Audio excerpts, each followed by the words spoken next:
nothing should have changed from last week. So we are live, but Somehow it we're just has. testing our things. Yeah, it's like nothing should have changed, but whether it She actually has. meant to do a bit of posting before we went live to be like, we're going live soon, come watch. But I forgot. Yeah, I did like one post, but it's just on our story on the Instagram. So really, only people that following us see it. Yeah. Then I was gonna do a reel, but I've been trying to like post to our Instagram and do stuff kind of regularly. I'm just gonna have a quick listen in on here to make sure that we're coming through nice and equally, hopefully. So, Ty, tell me something about your day. I got unreasonably annoyed at Overwatch today because I play Overwatch 2 and I'm terrible at it. But I had the match of my fucking life. I was playing Orisa, who is the closest I have to a main, and I was fucking shit up. I was on fire. At one point, I got a fucking triple kill, and it was glorious. That was in the first round of a 3-round control match. We then proceeded to lose the next 2 rounds because our healers were morons. And then not only did I not win play of the game, which I should have for my like round winning triple kill on Orisa, Hmm. but the play that won play of the game was literally just the enemy tank punching me, and I fell off the side of the map, and that was it. Because for some strange reason, Blizzard really overweights those kind of environmental kills. Right, yeah. If you can knock someone off the edge, like if you can knock 2 people off the edge at the same time, you're pretty much guaranteed play of the game, unless someone does something super awesome. It's kind of dumb. Hmm. Yeah, Right. yeah. That was my afternoon. I got unreasonably angry at that. But it's fine because when we end up losing that match, but then the next match, I was still playing Orisa, and I ran into the same guy who was playing the same character, and there was no fucking sides for him to knock me off. So I spent the entire match just running him down and murdering him every time I spawned. Which, I mean, I was playing our tank, he was playing the enemy's tank. It's kind of my job Hmm. anyway, but I took a little bit more pleasure in it than I probably should have. Ah. Yeah. Um, I went shopping today and I didn't really get much interesting. Um, did I get anything? I got some new shoes that I don't really need, but my mum was like, "Get them," and I was like, "Okay." I um, mean, you can never really have too many pairs of shoes. If there's, assuming they have like different shoes for different situations. I mean, most of my shoes are just Vans of different color and No. styles, but that's what I wear most of the time. I like to have options, you know. I like to match my shoes perfectly to whatever t-shirt or outfit I'm wearing. Yeah, see, I do that, but I just do that by having every t-shirt I own be black and then wearing black hiking boots. Works That really works. fucking well. Yeah, Yeah. no. I bought an orange shirt the other week and then I had to buy. I was like, I'm going to buy some orange shoes now. So now I've got orange Vans. And I mean, I started working in a shoe shop the end of last year. So Yeah. it's like, they're there. I was like, you know, like when you can avoid things, like you see something you like, but you're not sure whether to get it, but you can just not look at it. Well, I Yeah. can't do that now because I'm like, oh, I like those shoes. I shouldn't buy them. But then they're staring at you every day and you're like, I also imagine you get working in a shoe shop, you must get a discount on shoes. yeah, I get a discount, which is good because like I used to buy. Oh, I've always bought lots of shoes anyway. Again, just like Vans really, but I'm just hoping they do some more like anime collabs because they did like a Sailor Moon and then they did. I think the Sailor Moon one was okay, and then they did a One Piece one, and it was just, they just kind of like clip art that I don't know. They Yeah. they didn't Lame. do like a Luffy shoe and then a whatever shoe. They just did.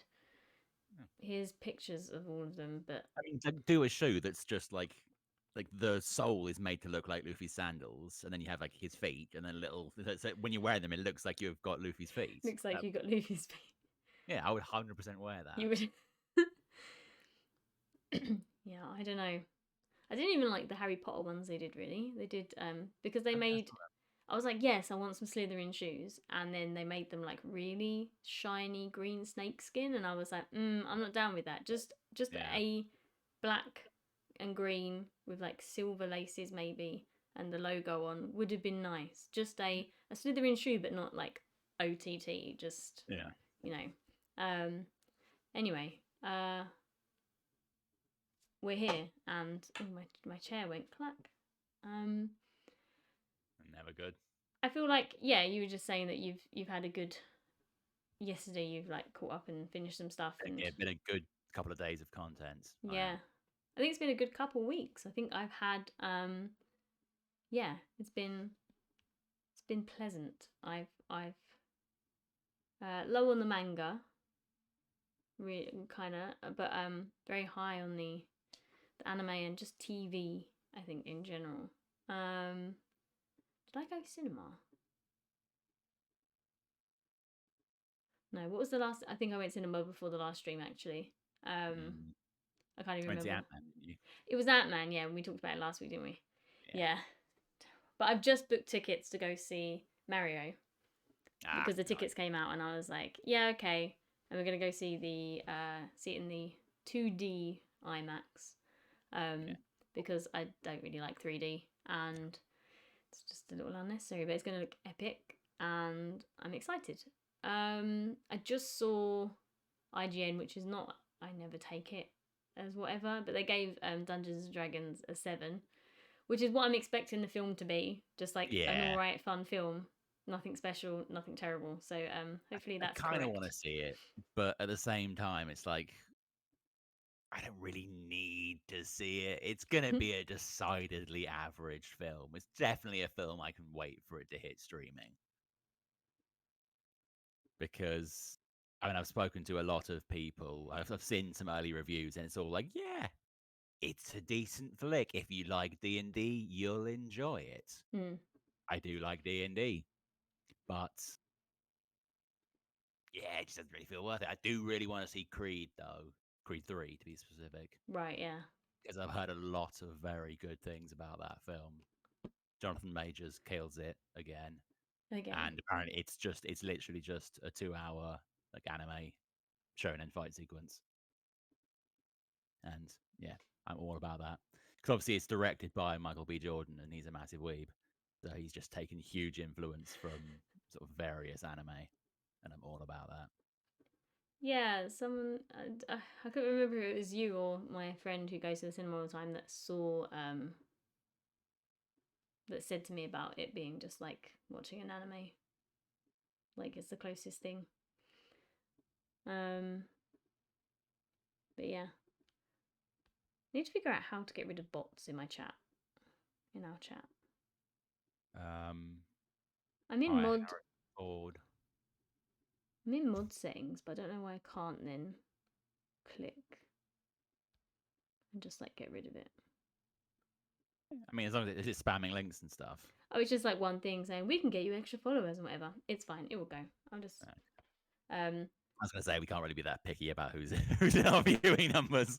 Artificial inflation, yeah. You'll give your brother someone to talk to when he's all alone in the chat. Oh, and Jack when he turns up and doesn't know what we're talking about. He's like, I love coming and watching your streams, and he doesn't watch anime or anything. He does. He loves the film Megan, and I've still not got around to watching it, but it's on our watch list. I just haven't got. I'm either like too tired of an evening, and I want to actually watch it and take it all in and not be tired whilst watching it, especially as it's on rent on Prime for like £15. I'm not gonna pay for a movie if I'm too tired to really like enjoy it. So yeah, we will watch it. But yeah, let's get Summertime Rendering. But also, can we just say that the £15 rental price tag on Amazon can absolutely get fucked? The fact that you're renting the film. If you were buying it and it's then linked to your Amazon Prime and you can watch it whenever you want, that's okay. But like the fact that you are renting a film, like that I'm never paying more than £5 to rent a movie from Prime. I'm sorry. And even then, I'm like, it's got to be a good film. Saying that, I think at the point when Blockbusters shut, it was like £8 for a new film. Was it? I feel like it was. Fuck. I feel like it got up like to that kind of price. I'll have to check with my sister because she worked there, but it was a lot. But I think you got that for like a week still. Yeah. And you can watch it more than once. Yeah, exactly. Yeah, they give you like you can watch it once you've pressed play. You get like 48 hours, don't you? So like finish the film. Like, what if I accidentally press play and then I get busy for 2 days? Like, you're fucked. Yep. But yeah, it is. It is a lot. I'm like, yeah, let's rent it. Let's watch it. Was it like £5, £15? I told you Okay. about the time Prime and The Matrix conspired to fuck me. They're Prime. such dickheads. So they put the fourth Matrix film up to rent. It's like, fine, yeah, 15 quid. Like, I love The Matrix. I don't love it. 15 quid. Get fucked.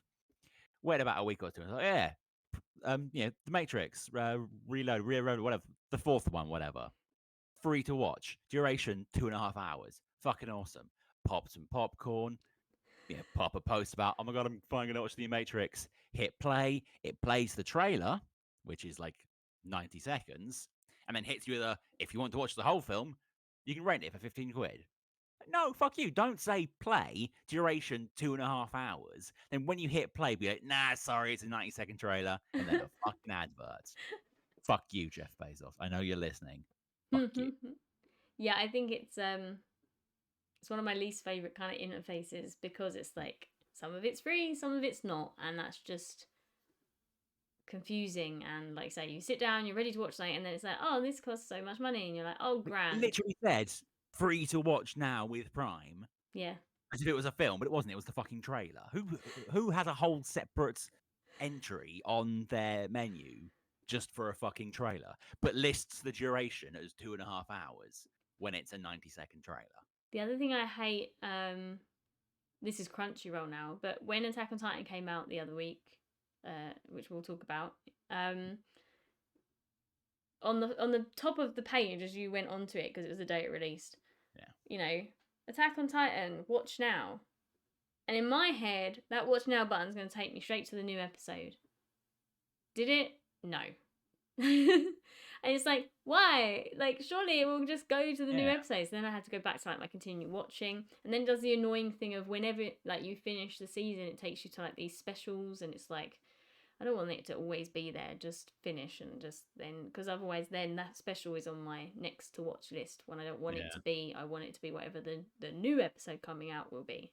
But yeah, anyway, I feel like we talk about how much we hate streaming interfaces and that, like every stream, because we hate them. To be fair, they keep coming up with new and more interesting ways to be fucking stupid. So it's not really on us. If they stop doing dumb shit, we'll stop calling them on it. Yeah, it's Speaking of the also Crunchyroll not having the ability to remove something from your continue watching is bullshit. right. Because I finished watching Malcolm in the Middle. It was disappointing. I was like, all right, I'm going to start a new kind of morning series. I remember a friend saying that Gintama is A, on Crunchyroll, and B, a surprisingly good dub. So I went to Crunchyroll, looked at it, sub/dub. Okay, there's both. Scroll down, there's only one entry. Okay, fair enough. I'm guessing you can choose once you start playing. Can't choose once you start playing. Only up their subtitles, and now I have season 1, episode 1, 30 seconds in. Just there forever. Yeah. Well, it's there till I watch it, but it's going to be a while till I watch it because I don't have time to sit down and read 400 episodes. I think the that, and with Crunchyroll it has the your favorites or whatever, or the continuation, whichever ones it is. You only get 4 on like your main screen, like on the web app. This is like on the website. So when I watch with my brother, we watch on his PC, and it goes and it's just got 4, and it's not got like a little arrow where you can like scroll through them. And he's just like, this is the most frustrating thing ever. Why can't I just see my whole list here? No, you have to like go find it, or you can't even like click to see the full list. You have to then just search the show you're watching, and it's like, I can't remember everything. Literally, just like, just please have our lists accessible because we want to watch all your TV shows. But making it hard for us to watch. We would also quite like to watch them dubbed. So if you could put them up, if you could put up One Piece and Gintama on dub, that would be fantastic. Morons. But the annoying thing with that is that then when you click on a season, like that, it's not separate. Like I assume, like you, if I was to put whatever up dub, and then I'm like, actually, I want to do the sub. You just go into settings and go, like on most streaming services, literally settings, every other one, change it to whatever. But no, they list them under different series. So you click on an anime and it gives you like 22 different series Mm. because each language is listed as a different season as opposed to just a different language setting. So if they could just squish all of those into a setting so you can just change it within the episode, that would be great, because sometimes trying to get to the like your language is like just highly frustrating. You lose track of how many seasons there are because they're all listed differently. It is like a massive mess, and I don't know Yeah. like why they Also, haven't give fixed us the it. ability to just skip through opening sequences because, like, there's some that you don't need to watch more than once. Pretty most much of them. all anime is like 2.5 minutes, gets you to like gets you past the previously on and the intro, and it's like, or it's something like that. It's like always the same amount, and Yeah. so it wouldn't even be About the length of one J-pop song. But yeah, it's kind of crazy. But yeah, on Disney Plus is summertime rendering, It is, and that they let you skip right through the fucking opening sequence. and that you can change from sub to dub within the episode. Except weirdly, it keeps changing it for me, which is fun. Oh. Like I start watching. Oh, obviously, I'm watching it in English, so it starts in English. Change to language Japanese, subtitles English. Watch one episode. Watch second episode. Language Japanese, subtitles English, closed captions. I don't need you to tell me sound effects. Stop it. I find that when I'm watching like regular shows like Malcolm in the Middle and stuff, you put it on and it's got the captions up. And it takes me my brain a moment, I think, because I'm used to watching sub stuff. It takes my brain like a while to go, hang on a minute, why am I reading words that I can actually understand? But you just find it because I'm just used to like reading. Force of habit. Yeah. Yeah, and then I'm like, why are they on? Why? Yeah, it is frustrating. I think Netflix used to do that all the time as well. Captions would just all automatically always be on, and I think it's because it was a popular thing. A lot of people just watch with captioning My on. sister does that. Whenever she watches anything, she'll watch an episode of The Office she's seen 500,000 times, but she'll have the subtitles on. I don't know if it's because a lot of things are mixed so badly, and a lot of the dialogue, like recently in the last like how many years, you just can't hear what anyone is saying. But yeah, so we've watched episode 7 and 8 Yes. of Summertime Rendering. And it was one of the most extreme kind of changes of mood in a series I've seen in fucking years. Like, oh, Ushio and Shinpei are having curry in the bedroom, isn't it sweet? Oh wait, your little sister's just cut her arm in half and stabbed you. Summertime Rendering. What the fuck was that? I mean, Jesus. I feel like these whole 2 episodes were a bit crazy. Like first of all, the lady being both herself and her brother. That was cool, yeah. And her being like badass with this big old sledgehammer. Yeah. Like she just goes into that house and like fucks some shit up. Ruins them. Yeah. And it's like, utterly destroys the whole family. Beautiful. What is happening? And then yeah, I'm still confused because they're all shadows, but they're still doing that glitchy thing. And it's like, what actually is happening? And yeah, it's all just so weird. It really is. I'm watching it like, this is cool, but this is again very fast paced. Shit's just happening. I feel like before I even blink, they're going to be in a different world and fight. Probably. I don't know. Do you know what I mean? Like it's going to be like something really strange. There is still quite a lot of the series. Like we're not even at halfway through the series yet. So I'm just thinking, there's got to be one more kind of fuckery twist. It's not just going to be, oh, let's time loop and fight shadows. We've got to kill the four-armed guy. That's not like 14 episodes worth of content. Yeah. I really hope that's not 14 episodes worth of content. But with the pace these first 8 episodes have gone, there's got to be like one more. We'll beat the four-armed guy and then a fucking six-armed guy will show up or something. And there's still that weird blonde chick who I'm still betting is Ushio's mum, that kind of descended from the heavens. Yeah. Like, yeah, the mother. So, yeah. Yeah, I kind of forgot about that until you just said it. Because so much shit is happening. Like, but they kind of like gradually getting the gang together. Yeah. Like, and I feel like every repeat, that's what they'll do. They'll have the whole gang to fight and be there and be aware of what's happening so they can take down the big bad. But yeah, now she's kind of back, or her copy is back, but she's her, as opposed to it being like a shadow version. Well, yeah, because she had, it's weird. Like she is a shadow, but she seems like kind of her love for Junpei has kind of overridden the shadow's innate desire to murder everything. Like the power of friendship, of course. And she's lost an arm now, but she's cool with it. Yeah. Like, I'm wondering how no one else seems to notice. Like, oh, this dead person's walking around with one arm. Like you do. She was wearing a hat as a disguise. It was an adorable disguise, The so little hat I'll give and the her that. glasses.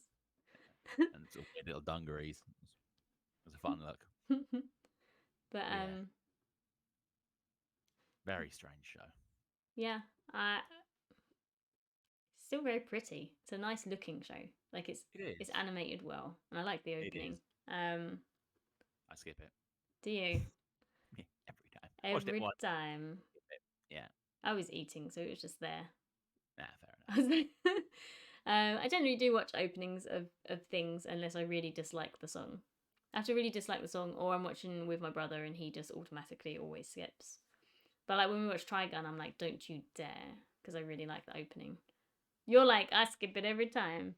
Oh no, Yep. I do. It gets me prepared, every gets me time. ready. It's part of the experience, Tig. You have to take in the openings. The endings, not so much. And I more often than not, unless I know it's a show that shows things that aren't necessarily just a next time on, because some shows do, like Attack on Yeah, there's a lot of Titan shows marketing. Yeah, bits they're that they always fun. won't show on the next episode, so you have to watch the endings.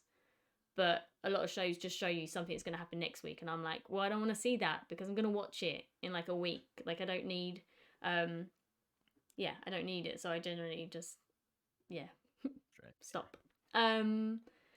Talking of which, just to skip to whilst we're on that train of thought, watching The Last of Us on like the Now TV box or Sky, whatever people are watching it on. They do that. I don't know if it's just on the box, but basically we sit down to watch the new episode, and it shows previously on, but it's basically like a fully edited trailer. It's not part of the episode like it would be on TV. It's like a whole thing on its own, a video with like a little trademarky thing at the end and like made by blah, blah, blah. Like it's a whole video they've had that people could have been watching throughout the week or whatever while they wait for the new one, kind of thing. Yeah. Then they play the episode, and the episode will start then, and then at the end they'd give you like a trailer for the next episode, like straight up before you even get time to like change to watch something else. It's like, here's a trailer for the next episode again, like huge cinematic, like. And I'm like, no, it's got Really weird.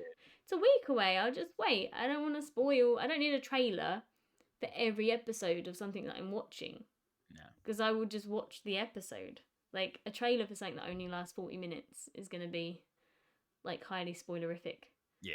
Do you know what I mean? It's either going to be all the good parts of the episode, in which case, why you want to see it now, or it's going to be all the bits of the episode that aren't really important to the plot. So why do you need to see it now? Yeah. There's no situation where watching a trailer for a 40-minute episode is going to give you sort of a good viewing experience. So I'll talk about Last of Us itself later, but yeah, that whole format of like previously on and next time on, I don't need it. I don't know what other people's thoughts on it are, but I'm like a big no, it's fine. I just want to watch the episode and then leave. And you know, if you can't, I don't know. I've got a terrible memory, and even I can remember what happened last week on a show that I'm about to watch. Especially for, I'm rewatching Lost, Mm. and they'll do previously ons, but it's always like, oh, previously on something that happened like 2.5 seasons ago that you've completely forgotten about. That's going to be really important for this episode. So we're just going to spoil the reveal by showing it, by like showing you the setup now, just in case you've forgotten. Like, why would you do that? Oh, I can't remember what other show did that. People.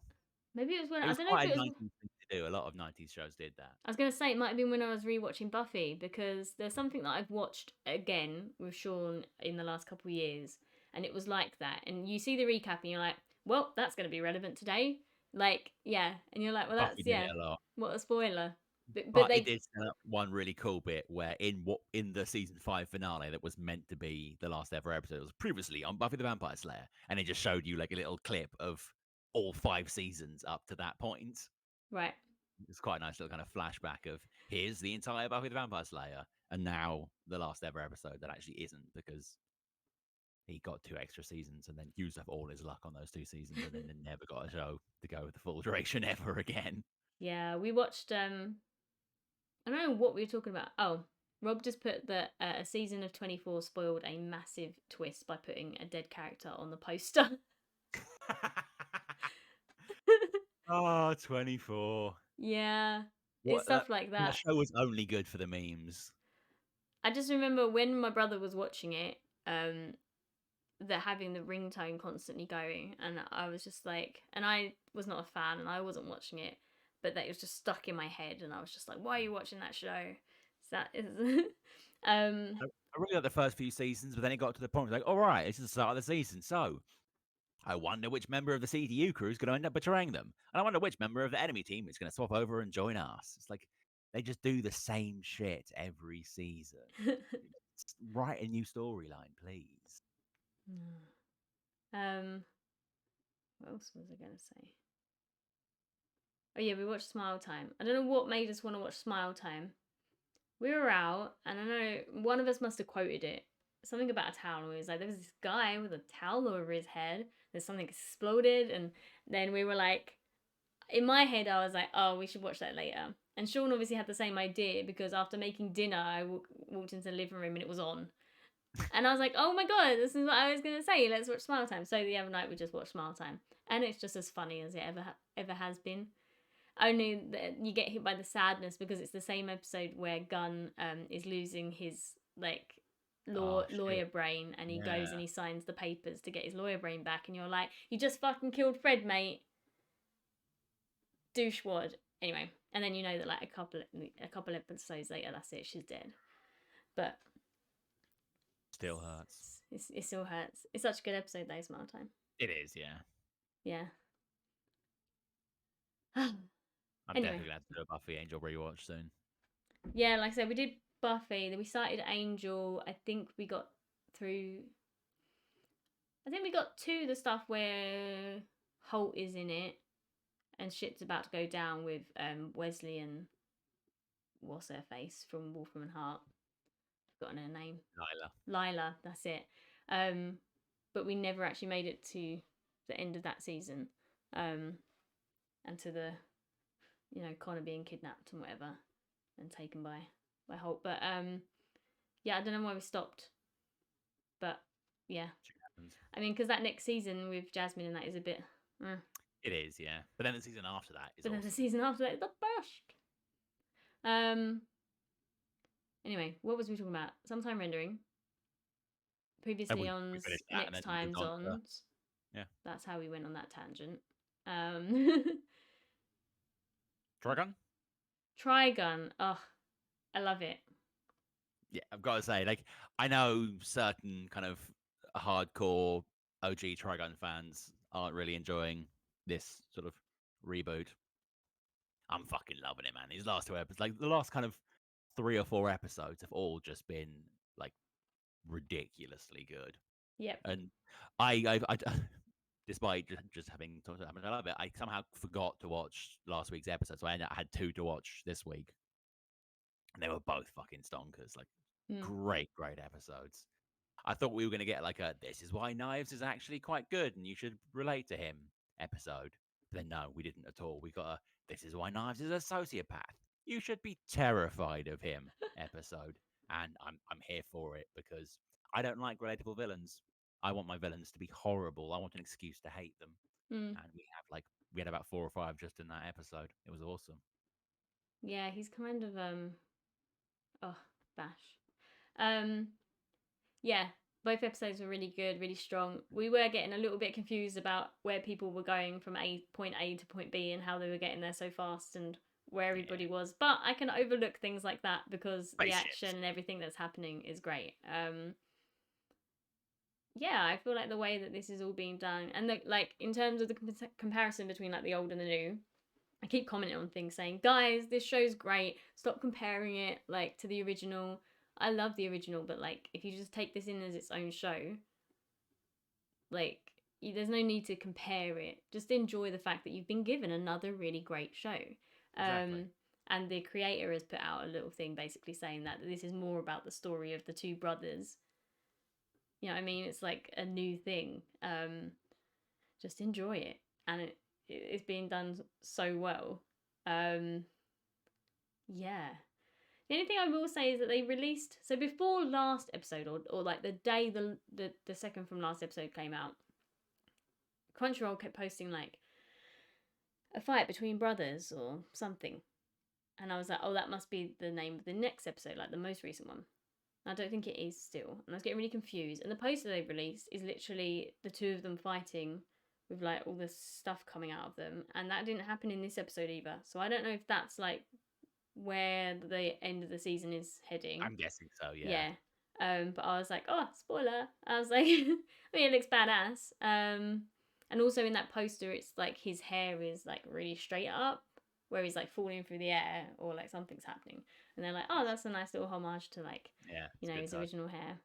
And we were trying like in this last episode, he was standing next to like all the wanted posters. And we were like pausing it to see if any of the wanted posters were like him with his old look or other things. Oh, that would have been a great touch. Yeah, I didn't even think we didn't notice anything, but we thought we'll try. But yeah, we're really enjoying it. It's obviously it was emotional this last episode. Yeah. Because we lost someone. I And was a fan of that character, so I was quite sad. yeah, my brother was like, he's gonna die, and then it happened, and I was like, this is your fault. I was like, there have been some pretty heavy death flags on him for a while, so it was always going to happen. It was just a question of when. But then, yeah, he got hits in the fucking stereotypical. This is the place where if you get hit, you're bound by law to cover it up, finish the scene, walk off, and then collapse holding your side and be like, "Oh yeah, sorry, I got hit. I'm dead now." Even though there's very little vital stuff in that particular section. So he probably could have been saved. But then he gave Meryl her gun. Yeah. You know, because that's what she uses in the originals. So then my brother was like, oh, is this meant to be more like a prequel?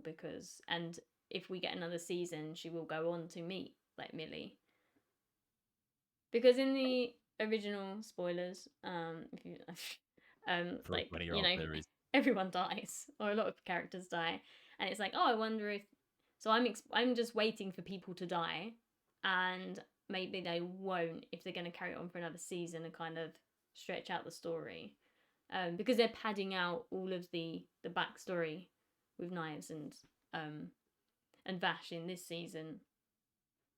If they make a next season, would it be more of just like Meryl and Vash, and if Millie and whoever else, like if Wolford's still there and they all just going on adventures and things? I don't know. But the whole I'd be down with that. The plants and everything, this new little plant clone. That kid's freaky. Crazy. That is a bonkers kid, man. Not onto that. I'm assuming she's called Nails because Knives has lots of knives and she has lots of nails. Yeah, and it's interesting. So like Vash is whatever this like plant power, or they're not called plants. I keep the what are they called again? Independence, yes. Seem to all have an ability. So Vash's is, we're just calling that black hole for now. That's what I'm calling it. Solid. They're just like random quirks. Weird, quirks. I've got to say, Knives blatantly has the best one. Just fucking Wolverine claws. It's pretty simple cool, but effective. And then we got to see Busted Up Vash, which in the like original I feel like is a much heavier, darker scene because he's like in bed after something's happened and Meryl like goes to see him and he's all like, is it Meryl that goes to see him? Yeah, and he's all like, but you see like his chest and all the scars and everything. But so in this one he's like with Wolford, like at the side, and he's like, oh, I've been shot. Oh, look at all this other shit that's happened to me. Wolford's like, oh man, you've been through some shit, dude. You got some stories there, man. Shit. And then, so I guess we're just leading up to a possible destruction of this entire city that they're in, and yeah, I'm still intrigued to know more about why he's got the bounty on his head and the exact story of how he destroyed. Well, I thought he had the bounty on his head because Knives was going around stealing a bunch of plants, and everyone thought it was him. Well, this was what I was wondering because the place that got destroyed originally with the big rock that was Knives' fault. I was like, is that everyone's pinning it on Vash? And yeah, That's everyone's what I pinning thought. all this other stuff on Vash as well. Or was Yeah. there a bigger thing that was actually accidentally Vash's fault? Because I'm like, if he accidentally activates his black hole thing again, or do you know what I mean? Like, has there been another fight that we've not seen? But yeah, I And the don't thing know. it's kind of a little from column A, little from column B situation. Like I think Vash hasn't exactly been a saint. He's a bit of an ne'er do well, so he's probably done some shit Mm. that has got him a bit of a bounty. And then everyone's like, "Oh, that Vash guy, he likes to cause some trouble." And then Knives turns up, starts stealing people's plants, and they're like, "Oh my god, that Vash guy, he turned up and stole our plants." So like they're both doing shit, and but it's all getting put onto Vash because Knives has better PR. It's like, no, guys, Vash has blonde hair and Knives has white hair. Let's get this straight. Sandy blonde versus platinum blonde. Yeah, Totally different people. but we love the piano. Yes, All of that the was cool. piano scenes and the piano music's great. Especially when Knives was there, like Diddle playing Fancy. Then Vash was like, "I can piano too." That was a lot. That did make me laugh. But yeah, no, it's a great show, and we are excited. Yes. Much like STR, do we know how long this Do you know season is going what? to be? I wasn't sure, and I was like, it's one of those things where I'm enjoying watching it so much. I'm not even like sure how many episodes we've seen now. Let me have a little gander at the I think we're up to about 4 or 5. I think so. I'm hoping there's at least kind of 10 because I don't want to be past halfway already. Trigun.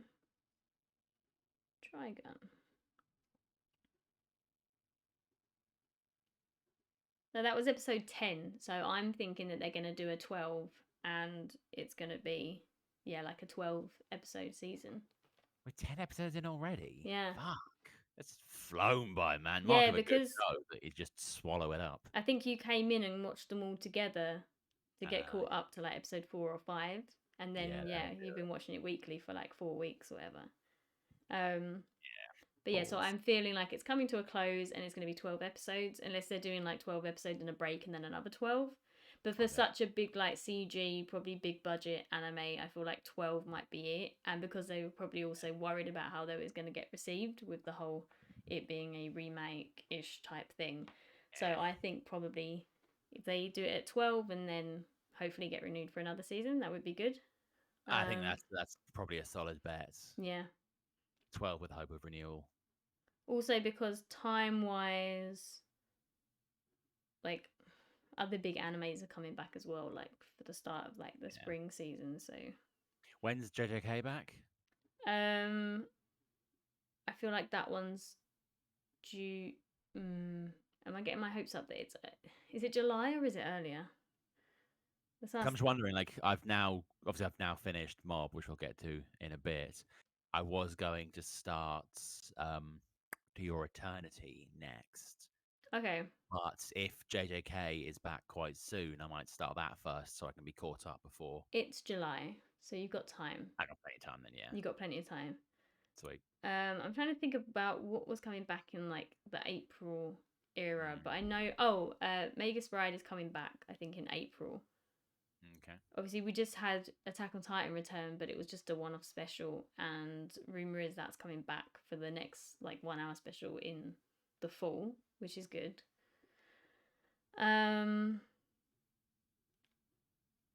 Yeah, so but Eternity season 2 just finished. So you're gonna have to wait till season 3. So like it's not urgent. It's not like I'm gonna run out of stuff to watch. So like, you know. It was good. It was a yeah, To Your Eternity was solid. It was nicely done. And they did actually show where it's going. Like season 1 to 2, they give you a little bit at the end, but it doesn't actually show you anything to lead into season 2 necessarily, what it's about and where we're at. Season 2 finishes, everything's cool, and then like not cool like we're cool, but like everything's really cool, like Things resolved. things are happening and we're all like it's exciting, it's good.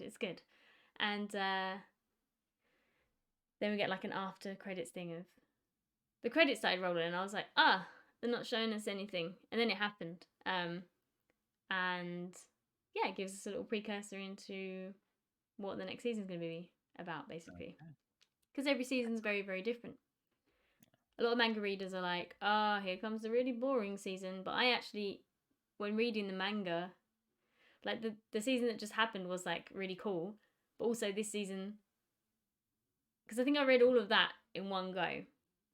Almost pretty much, apart from towards the end.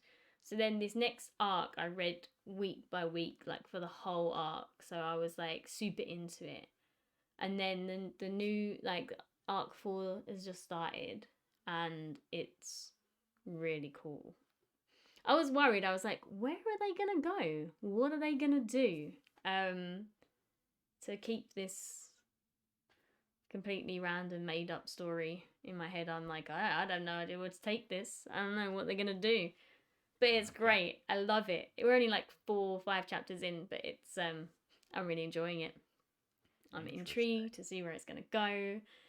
It's smart. It's so it's been renewed for season 3. They released a poster. Before watching the final episode, I sent the poster to my brother, and my brother was like, spoiler, and I was like, oh, I didn't even notice. But yeah, it wasn't a massive thing, but it is just like, oh, okay. I won't say any more because you are going to watch it. I did that a while ago. I was catching up with Black Clover, which wasn't worth the effort, and on manga, not anime. Right. And there's a friend of mine who I thought had also fully caught up, but apparently he hadn't. I was like, oh, we met a new character. She's pretty hot in the new arc. And he was like, oh, I haven't got that far. Thanks for telling me. It's a kind of a vaguely spoilery character. Right. And yeah, he got a little bit annoyed at me for that. But I mean, you can't hold that against someone if it's an accident. Yeah, I mean, it wasn't. And like when it finished, he's asking all these questions, and I'm like, do you want me to just do? It sounds like you just want me to tell you, and I just gave him a vague outline of like, what will happen at the start of the next season, because I don't think he's gonna read it. So it's like, well, here's and it's gonna be like a year until we get the next one. You would have forgotten anyway, probably, but this is a basic rundown of what's gonna happen at the start of the first episode, because it's funny, and I was just like, the main character does something stupid, and I was like, oh, and the next thing he does is going to be really stupid. And then my brother's like, what does he do? Is it this? Is it that? Is it this? And I'm like, I'm just going to tell you because you're clearly very interested. But yeah. Yeah, I don't know if you want to, like I say, yeah, that and Slime. I feel like, because I don't know when Slime's coming back. Well, Slime is next after, like, To Your Eternity is next. That's quite short, isn't it? It's like 2 times 10. I think they're shortish, like 12. Oh, so this last season was 15. I think the first season was like 12, so yeah. Yeah, I can knock that in a couple of weeks easy. So yeah, and then Slime. Yeah. Which are longer, I think they're 24 each. Yeah. But it's really... And isn't there a film between? There's a film that came after the 2. Okay. Yeah, I went to see that a couple months ago. It's not on Crunchyroll yet, I don't think. Oh, fine. Because like Dragon Ball Super Superhero came out first, and that's still not on Crunchyroll. Yeesh. I'm like, yeah, it takes a while. Because they release really slowly into other countries, like cinematically, so they don't want to release it on the internet because then it will get... Everyone will just watch it instead of going and see it in the cinema. Even though you can get a downloaded copy illegally, like from the day it's like released. Sometimes before, weirdly. Yeah, because studios just really, like people that are working at the studios release them, pre-release stuff. Yeah, terrible. But yeah, when I went to see Ant-Man, I was speaking to the people at the cinema. There was a Demon Slayer movie out, and I was like, oh, I won't watch that. I was like, this is like the one big anime that I don't watch. Like the one big Apparently, current. it's not even like it's not even really a movie. It's a recap of some of the shit from the last arc. I saw that the next day on my like whatever I was on. It came up. Demon Slayer fans really unhappy because they paid to go to the cinema, and it was just like a recap of the last season. I'm like, oh, that's I mean, if you're a Demon Slayer fan by this point, you kind of deserve it. It's terrible, terrible show. I'm yeah. sorry, it's awful. I was getting to the point where I was like, oh, it keeps popping up. Maybe I should watch it. And then everybody told me that, so I was like, well, I'm not gonna watch it now. Like I've read and reviewed the whole fucking manga. It's only downhill from here. The first arc is solid. The second arc is pretty fun. After Mm. that, it's just repetitive, boring nonsense. Yeah, I just one of those things that's like, I don't know, just never like grabbed my attention. Yeah. And I'm like super into things with like, you know, people are like, oh, watch this, it's amazing, but can't necessarily tell you why. Yeah. And I'm just like, oh, are you just following a hype train, and it's just the current popular thing. And yeah. I mean, when you ask people why they love Demon Slayer, and like I've asked a few people why they're so hyped about the Demon Slayer, especially the anime, Mm. and one of the top, like I can guarantee, one of the first probably three things. Usually, the first thing they say is, "Dude, the animation for it is so great." So what you're saying is it's a very pretty show where fuck all happened. Yeah. Okay, it's not Yeah. really great.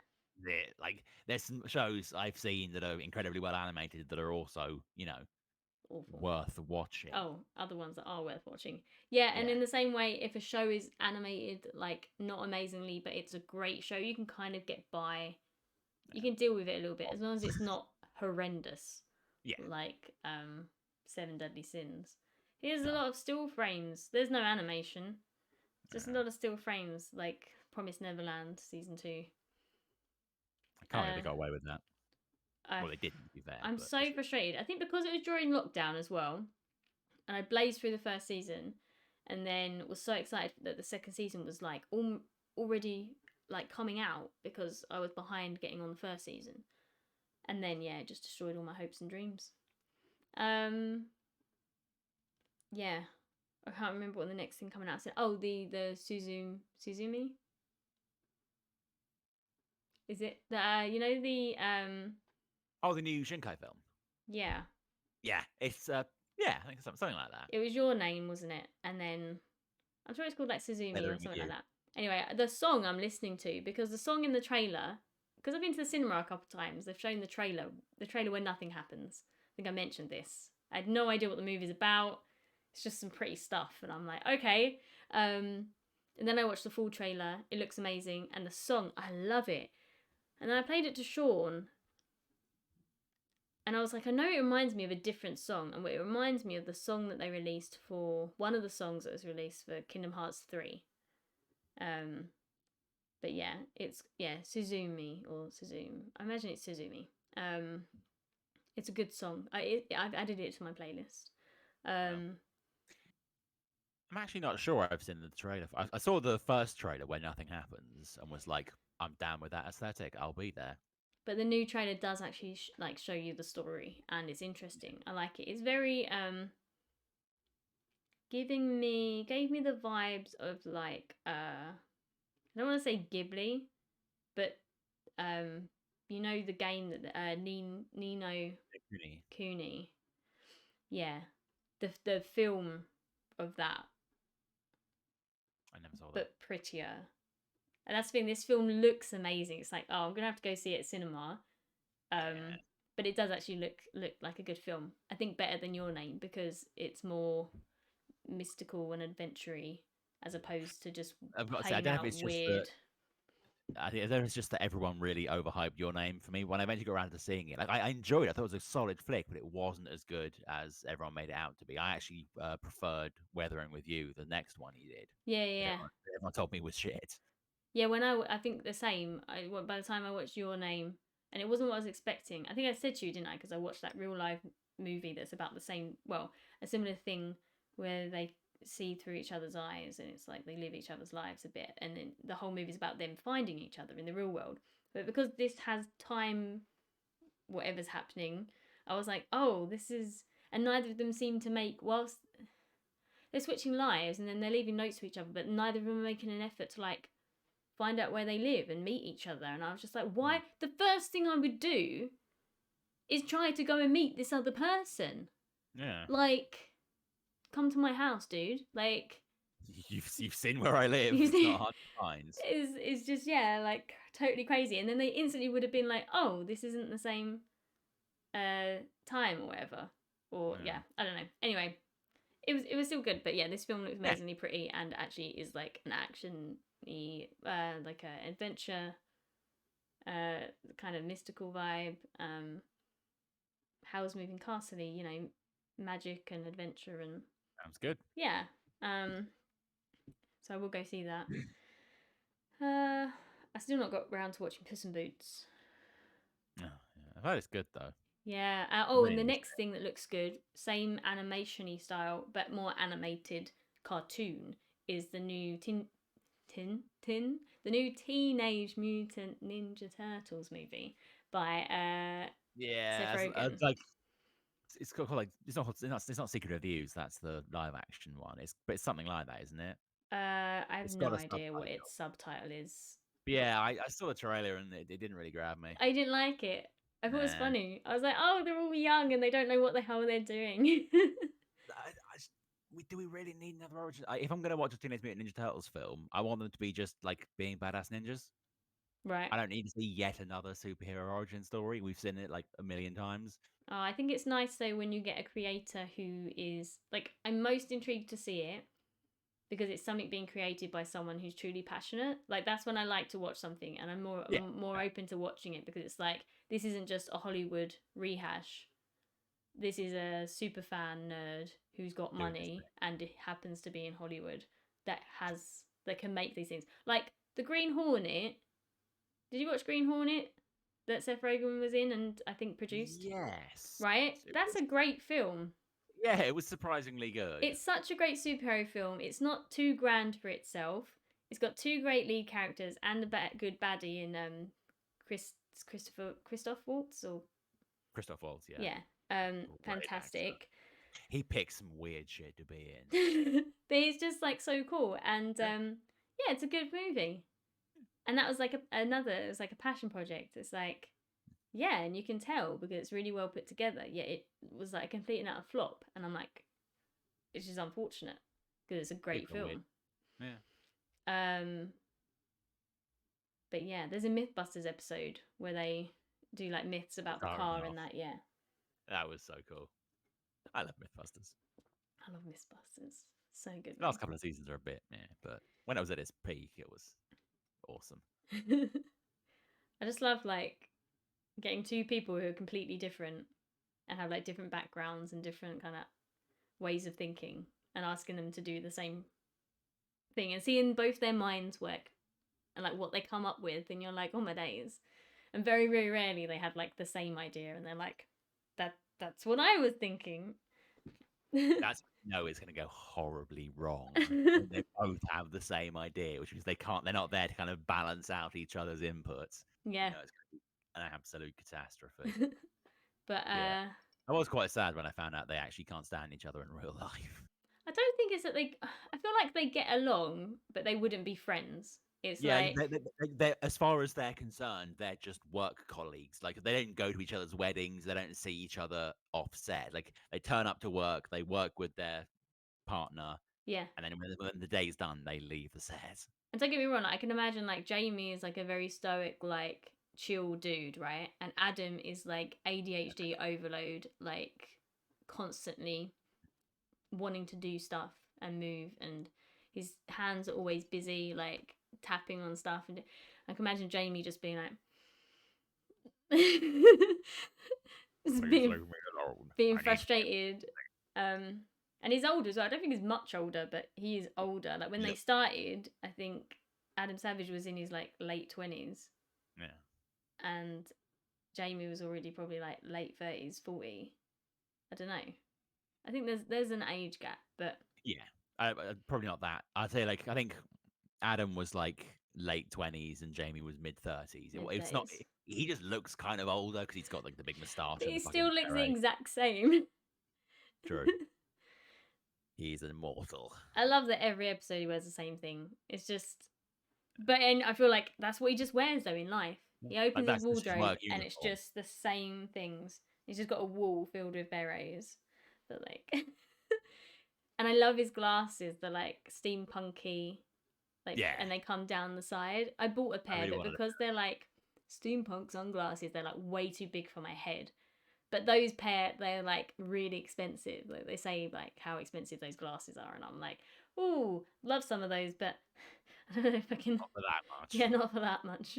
I will make do with my overly sized cheap ones off eBay. Thank you. This is the way. This is the way. Let's talk about Mando, as you said Oh earlier. yeah, let's talk about it now. Um, Crap fucking episode. did you say crap? Cracking. Oh, cracking. Okay, because I'm just not enjoying it Oh. at all. Oh really? The first episode was dull as fuck. I thought the second episode was great. Has there only been 2? I think so. I think the next one drops tomorrow. Yeah, episode 3 drops tomorrow. I don't know why I feel like I've watched 3, but we only watched 2. Because the first one was so fucking long, it dragged on and felt like 2. There was the one where he goes back to see Grief and deals with the pirates, and then there was the second one where he goes to try and bathe Oh in the water. yeah.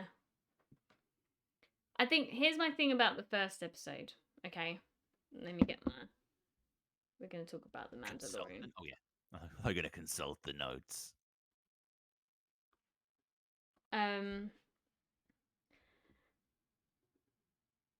I spelled it wrong. I put Mandalorian, but forgive. Anyway, the first episode was a whole lot of nothing.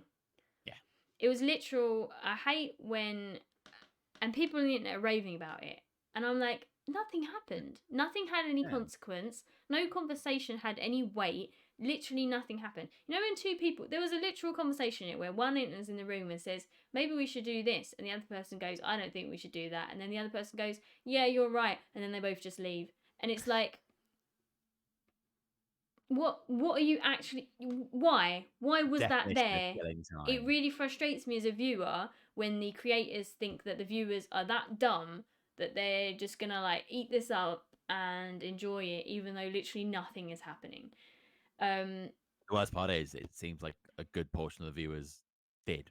But even the second episode, I had the same gripes, right? Because the whole android thing. So it's the first episode, he tries to bring the android back the first time, right? Or the statue, and it goes into the self detonation, which is, I know we thought it was going to go into the self detonation because that's where it ended. But then they redid his thing, didn't he? And it tried to kill them. We're like, okay. Then they're like, oh, we need to get a new memory drive. And then it's like we're watching the Star Wars movie with C-3PO, where they're like, oh, we've deleted his memory core. In order to find the map or whatever, we're going to have to delete his memory core, and our friend's dying. But then actually it's okay, we can replace it. Blah, blah, blah. Anyway, again, a whole story point in the movie that is absolutely pointless because it just gets resolved like that.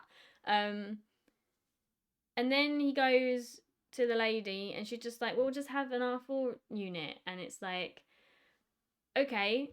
Then they get to the planet, and the thing comes out, and it goes off to do its little test.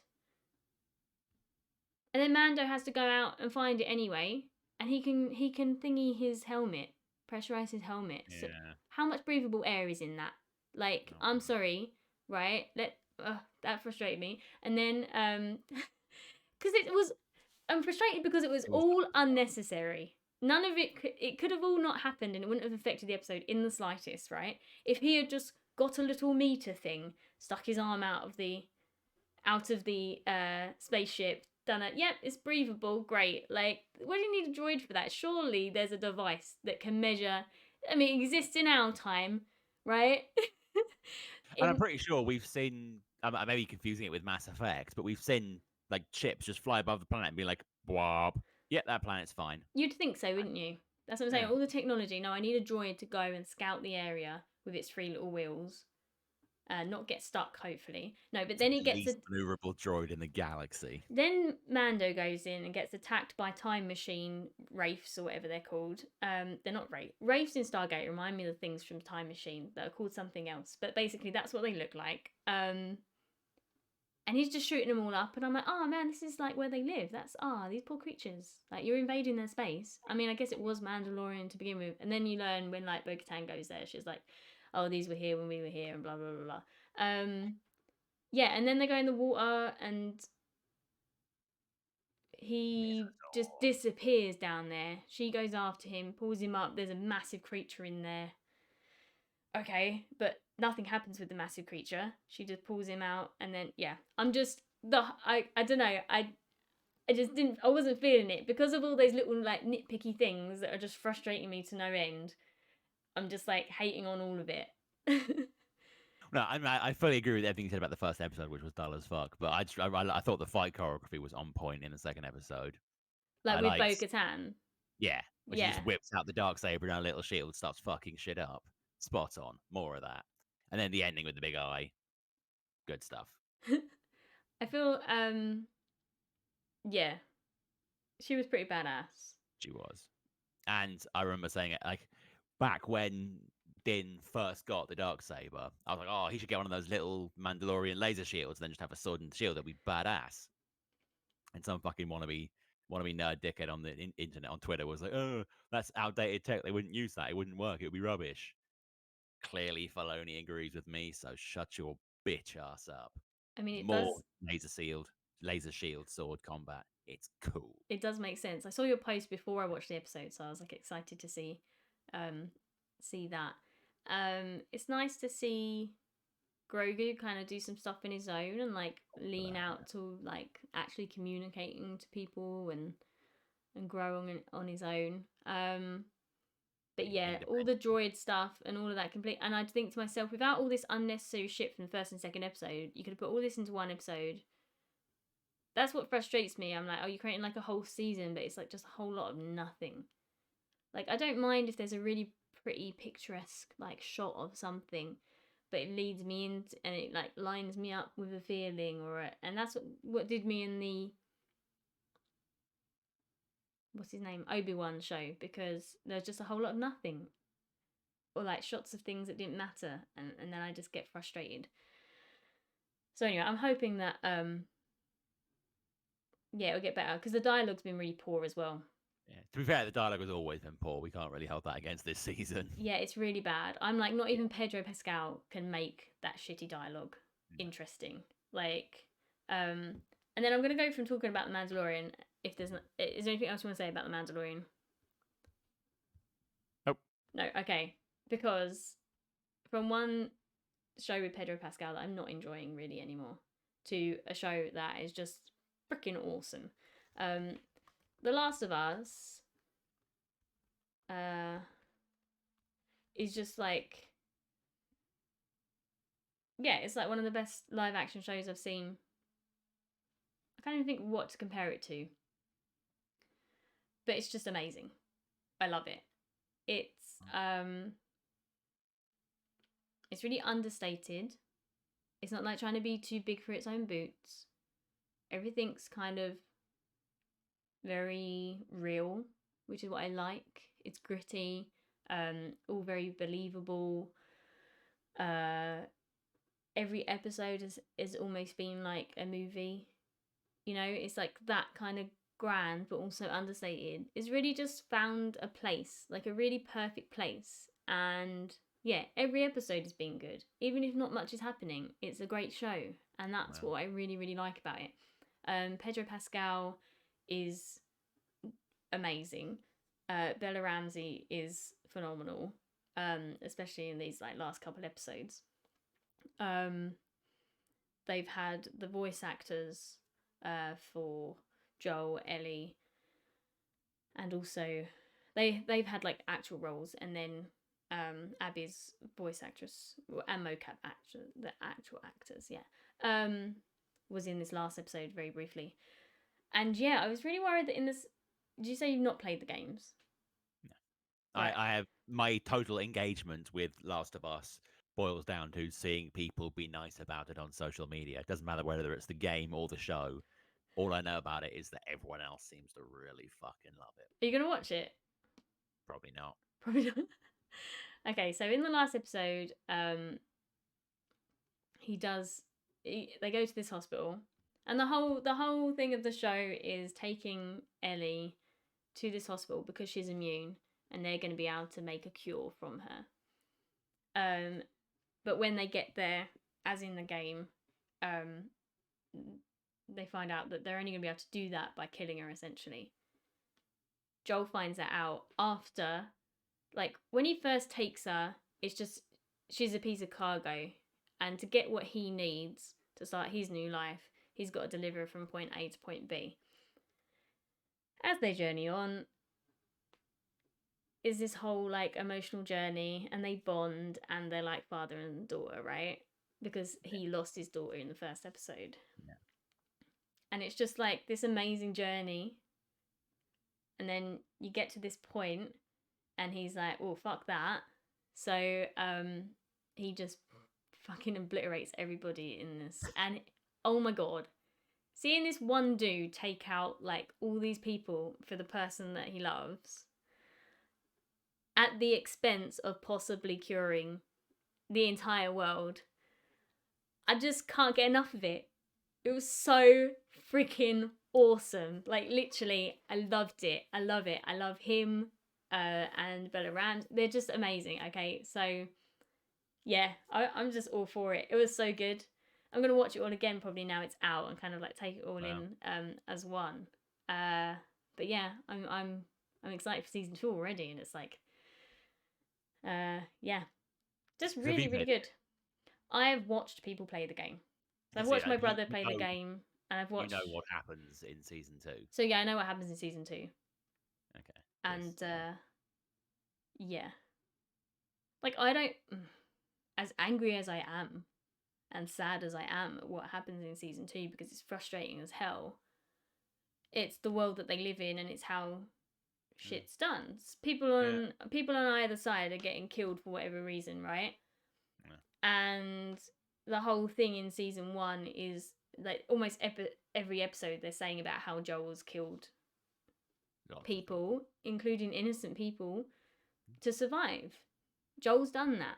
Everybody does that. Everybody's fighting for survival. The majority of the time you're seeing that Joel won't just kill someone outright. They're not like raiders and stuff that will literally just find people and kill them to take their shit. Like, throughout the series that you're watching, he really only kills to protect himself, right? And to protect Ellie.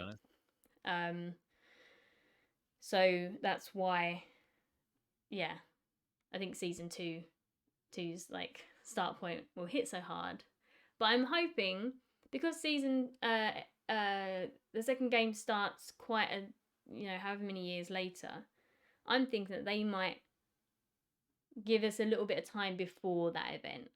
I have, because based on what I've seen, I've heard they're essentially shooting for 3 seasons, not 2. And I've heard that they may potentially be changing the plot of part 2 quite significantly, because they know it was quite a controversial game. So I wouldn't be surprised if at least part of season 2 was kind of show original material, and if they possibly diverge a little bit after that, who can know?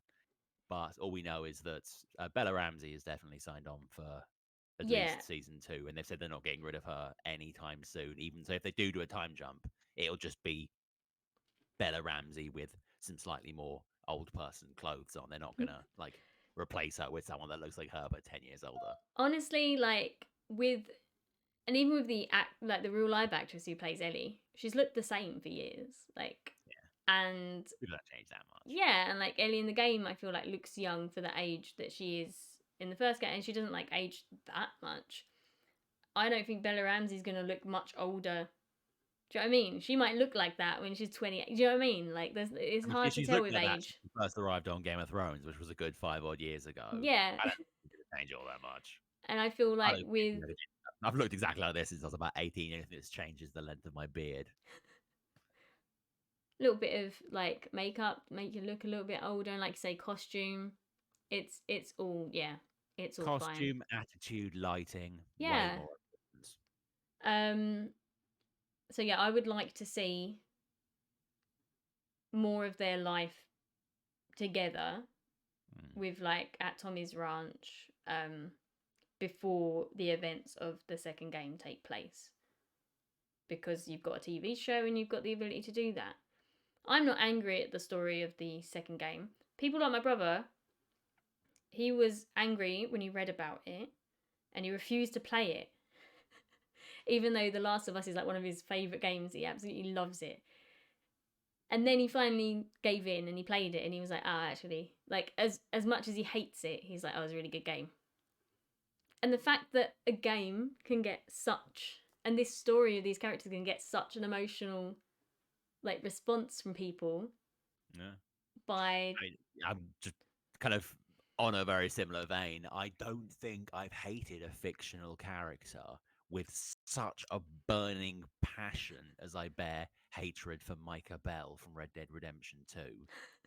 Like, I would happily punch that guy in the face in real life as many times as I could. Just one of the worst characters in fiction. I hate him so much. mm, So yeah, I can see why people get that angry about. Although I would just kind of put this forward. If if Abby does join the show later on, and she more than likely will, and Laura Bailey played her in the game, don't give her shit about it. It's a role. yeah. She's not that person. Don't threaten her.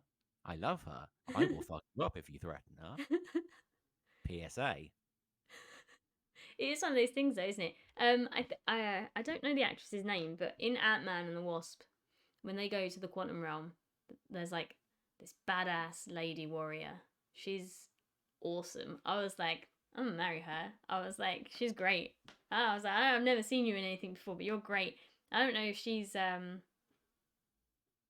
looks like she might have been like a UFC fighter or something. She's like built, Um, and then I saw a video of her at like the red carpet, and every single comment is, "Oh, she'd be perfect to play Abby in The Last of Us season 2." Like, and I was like, I'd be all there for that because she's great. Again, no idea if she is what her name is, but she was in Ant Man, and she was like my favorite Over. thing about Ant Man. I was like, she's badass.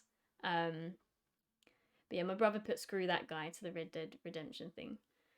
Yeah. Fuck Micah Bell. All my homies hate Micah Bell. He's a dickhead. Fun fact: there is, in fact, no one in this world that hates Micah Bell more than Micah Bell. The guy that was recording the lines, the guy that they based his face on him and everything. Apparently, he fucking hated the character and was like, you can hear it in some of the lines. He's just like, I'm playing this shit and I'm fucking hating myself for it. And yeah, that makes me happy. Oh man. And you'll note, despite the fact that it's literally impossible to play that game and not hate Micah, no Red Dead Redemption 2 fan gave him any shit for it because we understand he's an actor and an adult playing a role. Don't Yeah. get mad at actors for the roles they play. Is the point I'm trying to make here. Or getting mad at them because the characters are horrible, or getting mad at them because you don't like the story or the way they go. Like with Ray, everyone hates Ray. It's like, don't be hating on Daisy Ridley. She's lovely. It's like, it's not, it's not, it's not the actor's fault when they're asked to play When they roles. fucking bullied Rose Tycho off social media Oh for being yeah, yeah, her character was kind of shit, but that's not that's her not her. fault. Yeah, insane. She's a really nice person in real life. Leave her alone. But yeah, basically, The Last of Us was fantastic, and I knew most of the stuff that was going to happen. So I can imagine that people watching it, having not played the game or heard of the game, were just watching this phenomenal TV show take place, and it's like literally the best thing. Um, so yeah, and the ratings that it's been pulling, especially in the last 3 episodes, have been insane. Like more than Game of Thrones and stuff like that. And then even this last episode, there was like, considering there was competing with like the Oscars, the ratings were still, no, it's going up and up every Up episode. Yeah, 18%, despite being against the Oscars. yeah. It's So pretty fucking impressive. Even if the Oscars were a total shit show.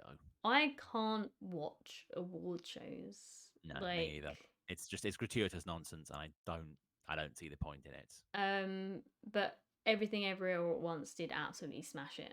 Yes, it won everything, everywhere, My all at mum's once. my mum's going. She's only watched the first little bit of the movie. She couldn't take anymore. She was like, "What a load of rubbish!" And I'm like, "You didn't even watch it all." But I was like, "A, it was made on a really low budget.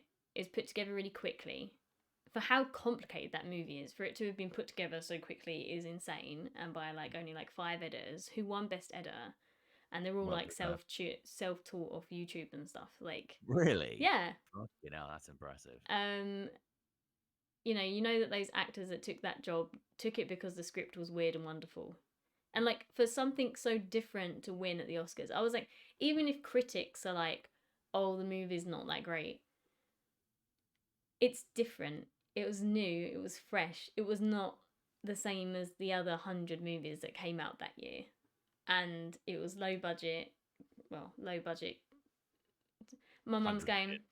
"Oh, people are angry because um, Tom Cruise got shorted because Top Gun is the movie that saved cinemas," and I'm just like, "Yeah, but it's still just you like Top Gun, right?" No, for That's me, it. people keep telling me how amazing this latest Top Gun movie was, and I was like, I've not watched the original because I've got no interest in a movie about planes, like people playing, because it's fake as well. Like I can go on YouTube and watch people flying fighter jets, and it'll be real and kind of awesome. Like I don't need a film about people flying fighter jets. It's not. It's just not my thing. Like so for me, it doesn't deserve any Oscars. Like a film about planes compared to this absolutely wacky, amazingly well put together story with really great actors who are underdogs. Like, do you know what I mean? Is way better, more deserving Yeah. than My Tom own, Cruise. yeah, my only. I don't give a shit about it beating Maverick. Couldn't care less. My only tiny kind of the 1% little bit of salt in the sugar of that film sweeping the awards was I did want a lot more love for Banshees of Inisherin, which Yeah, is an absolutely phenomenal film and deserved like at least a couple of fucking awards. yeah. I think they won more at the BAFTAs. I feel They like did. Banshees, yeah, was like way better than the BAFTAs. All Quiet on the Western Front got more awards at like one of the other. I think it was they did really well at the SAG Yeah. Award, Screen Actors Guild. So They there cleaned was like, ones. it was unfortunate there was like a few films that, yeah. Because like when it comes to like best actors and stuff like that, so best actor went to uh Brendan Fraser for The Well Wow. deserved. Love that guy. Um, and then yeah, supporting actor and supporting actress were both from Everywhere Everything All at Once. Lead, obviously, she was fucking Yeah, amazing. and lead actress, and then it was like I think was it director as well, then I editing. think so. Yeah, it was just Basically, from what I can gather, everyone involved in that film won an award except for the second best performance in the whole film, which is Stephanie Sue, the daughter. yes. I when I watched the film, she blew my mind. I was Yeah. like, oh my god, amazing. But it's weird, isn't it, how they pick the supporting act. The same thing She happened. was nominated for it. She just didn't win. She was up against Jamie Lee Curtis, and they gave it to Curtis instead, which I'm not entirely sure I support, but she was great. I just don't think she was as good as She Stephanie, who was was amazing. good. It just wasn't as high a level performance because it was like Yeah. more of a funny and just weird. I just think the daughter had like more of a journey and all the different characters. Like it was cooler. Also, I thought the costumes were really good when they because they were so wacky and all over the place. But the costumes went to Black Panther, which I still not watched. Like best costume The design. costumes in that were fucking amazing, to be Right. fair. Um, Credit where it's due. They nailed Jack just put that Megan should have won everything. I don't think Megan was an Oscar contending movie, but it can win the awards in your heart, Jack. Um, it's a horror film, isn't it? yeah, I'm sure there's like a Screamy Awards or something that it'll clear up at. yeah, that'll happen. Um, but yeah, because the same thing happened when Little Women came out and it was kind of sweeping the awards. The best supporting actress for everything was Laura Dern, who plays the mum in that from like Jurassic Park. Yeah. Yeah. When it 100% should have been Florence Pugh. Yeah. Because in that film, Florence Pugh is the next actress down from Saoirse Ronan. She has the most dialogue, the next level of like screen time, and the next most important character in the film. Like, and she's phenomenal, like incredible. So I was like, why is Laura Dern up for this supporting actress award instead of Florence Pugh? She also got a supporting actress award, I think, for Married, or is it Marriage Story she was up for? I just didn't know why Florence Pugh wasn't up for a supporting actress, unless it was Emma Watson, but she was terrible in that film because she can't do an American accent to save her life. But She can't act. she can't act. She got famous playing a kid when she was a kid. That's not acting. Emma Watson is terrible in every film to act. But oh, we Yes. had a total moment the other day. I was out with Sean and he had a little bit of dirt on his nose, and I went to him. There's a bit of dirt on your nose, just there. And then he wiped it off, and I was just like, but I said exactly like she does in the movie, which is like, you've got dirt on your nose, don't you know? It's kind of Just creepy. there, something like that. Yeah. I was just like, oh my god. Anyway. Already a better Hermione than Emma Watson. Oh, slightly random tangent, but I was saying last week that I was playing Legend of Dragoon. Mm. Yeah, stop because it's shit. Should have left it in the 90s. I enjoyed it when I was a kid. I do not enjoy it now. So I finished that, deleted it in a rage quit. Right. I wanted to check when Hogwarts Legacy was coming to the PS4, and it's now saying it's still like 50 days, and I could have sworn it was 50 days like before I started even playing Legend of Dragoon. Mm. So I have a distinct suspicion it's been pushed back another month, and I have a distinct suspicion that I actually can't be asked to wait that long. I think I'm just going to cancel my pre-order because, yeah, I mean, I was probably going to just pick it up secondhand anyway. I don't even know why I pre-ordered it. Why hasn't it come out on the PS4? Yeah, it's still out on the PS4. That's really weird. I think it's been pushed back like twice, and I might just cancel it because at this point I don't really care anymore. Like I wasn't that excited for the game to start with. I might cancel it and move my pre-order to Diablo 4, which I'm much more likely to spend a lot more time playing. Yeah, or you're just gonna have to buy a PS5. Yeah, or I could do that to be honest, because well, I know that Final Fantasy 16 is only going to be on the PS5, so I will definitely be getting that. I'm pretty sure Dragon Age Dreadwolf is going to be PS5 only, and I'm definitely fucking getting that. So yeah, and I just saw one the other day in CEX for like 300 quid, which for a PS5 that's not a bad fucking price. Sean just got a good deal on Amazon. For 500 he got the console with 2 controls and possibly a game. I can't remember what the game was though. It might have been Horizons. Well, I have no Forbidden friends and I West. hate Horizon, but if Oh, I could he find loves one it. that has one pad and a game I like, I would sweep that up. Oh no, I think he got it for 470, and I was like, oh, that's good because someone I know, my brother got it for 500. I was like, you say 30 quid there. Then what did he do? He bought like the black plates to go on the side instead of the white, which was 30 quid. And it comes with a little bit on top as well that holds the 2 controls. And then we sat down and I've looked and he's gone, it's great, isn't it? And I was gone, yeah, the black looks nice, only the controls are white. So you've got this like really cool black console now with these 2 big white controls sitting on the top charging. So then what did he do? He went to CEX. He's bought a black control now. One. So now he's got 3 controls. I'm like, we were going to struggle to find a game that we could play 2-player. Now you got 3. I was like, take one of those white ones back to CEX and like get some money for it. Just ask for Just like, can I "All right, just I've got a switch white this? pad. Can you give me a black pad in exchange?" I was like, It's before you nothing for you, use, like, give me a pad. I was like, before you use that second control and it's in mint condition, go trade that shit in. I was Yeah. like, my friend's just telling me to confiscate Sean's money. Also that.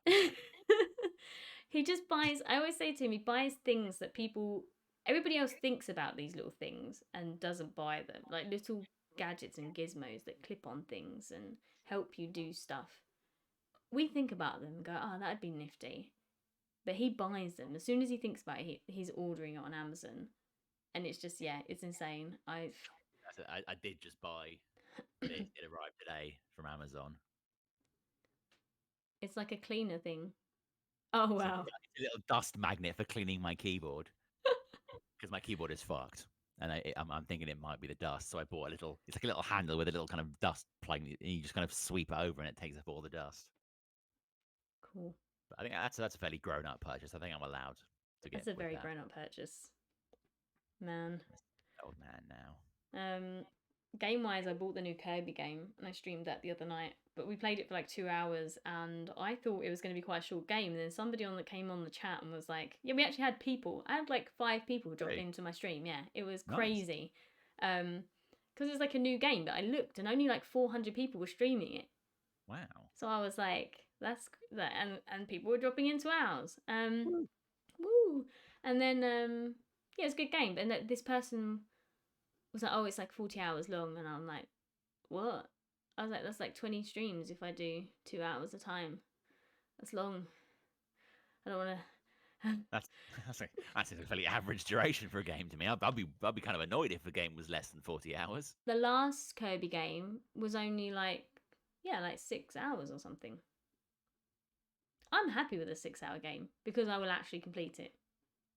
Yeah. Well, I can't complete a 40-hour game. I did the first like 2 sections of Resident Evil 8 and was like, right, I must be going to the end boss now. They're like, no. You got like 4 more sections to go. I'm done. I've had enough. The last game I completed was Red Dead Redemption 2. My playtime clocked in at just under 200 hours. Yeah, I mean, the games I've completed list is very short. The Halo games, the Gears of War games, Time Splitters 2 and 3, Chibi Robo, on the GameCube. That's probably the longest game I've ever completed. How long was that? I don't know. 8 hours? Probably like 40 hours or something. Because I was a kid and I did everything incredibly slowly, and it's a game where you can just wander around for hours without actually completing your missions. To be fair, a good 50 hours of that Red Dead playthrough was just like riding around, shooting things and cooking them and eating them. Jack's dad plays it, and I'm like, you're just walking around or riding a horse. And it's just cowboy. It's amazing. No, it's not for me. Because you're not a cowboy. I'm not a cowboy. I'm a cowboy. You're a cowboy. I have a hat and everything. Jack's put, this is what men want. They want to ride horses around virtually. Yeah. It's like that meme. Men only want one thing and it's disgusting. And then the next page is just you sitting in a tavern drinking whiskey and playing cards on Red Dead. Heaven.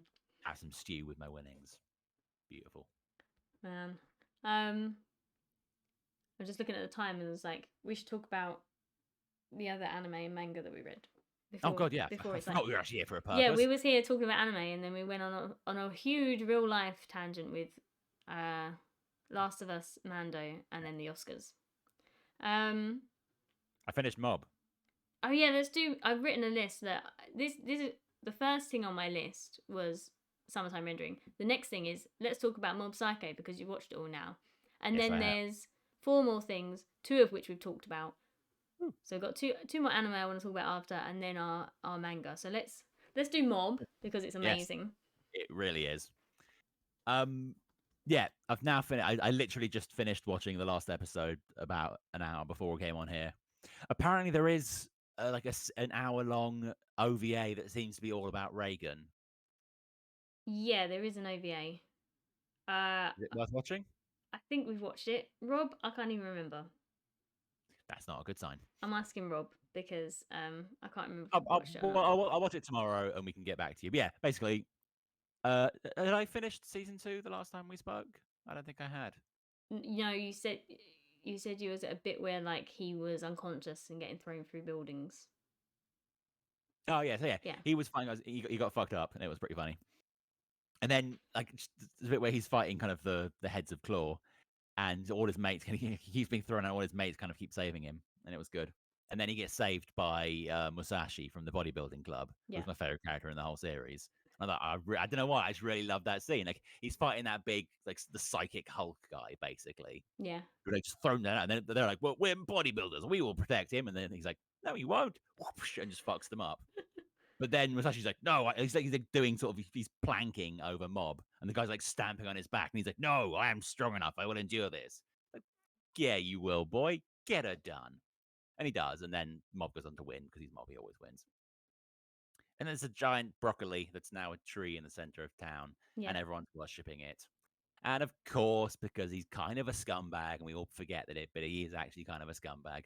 Dimple is like, I'm going to become king of the broccoli people. Mm-hmm. And sort of tries to take over the world and nearly manages it, but then Mob fucks him up because Mob's a badass. Mob's a And badass. then he sort of dies, but is slightly redeemed, but then sort of dies and then kind of doesn't. Sort of sad, but at the same time, he did bring it on himself, so it's kind of his fault. Yeah. But And then I was like, we're halfway through the series. How is there half a season left? And it's half a season left because nothing really happens, but it's somehow really good. And then he just goes fucking full world breaker at the end for no reason and spends 3 episodes just slowly walking to get some strange. And like literally the entire cast of the show are like, we can stop you. Oh wait, no, we can't. Fuck. And it's like, oh, it's just the weird. And then like even the boss from season 2 shows up. It's like, we now can have a proper fight. with Oh his wait, son, yeah. no. I've just realized how much you were holding back when we fought last time. I got fucked up in like 5 minutes. Mm. And then it looks like everything's gonna die. It's like, oh, the world is fucked. Mob's gone full world breaker. Reagan saves the fucking day like a boss. Great fucking scene. What an end. And then he goes in to see his girlfriend, and he's like, yeah, no, she turned me down. Fuck her. And they go off to live happily ever after. Quality. Yeah. Love it. I told you. I was like, oh, it's such a perfect thing. Yeah, because the first half of the season is like finishes like what you think the season's going to be about. And then the second half's like, oh, Mob's just trying to pluck up the courage to like tell this girl that he likes her. And it's so just like real life stuff. And it's like, oh yeah, because you forget that Mob's like just a kid and he's just, a teenager trying to live. And oh my god. Yeah, he got the flowers. And this is like, I feel like I was just messaging you going, I'm so emotional right now. I can't. I do remember that, yeah.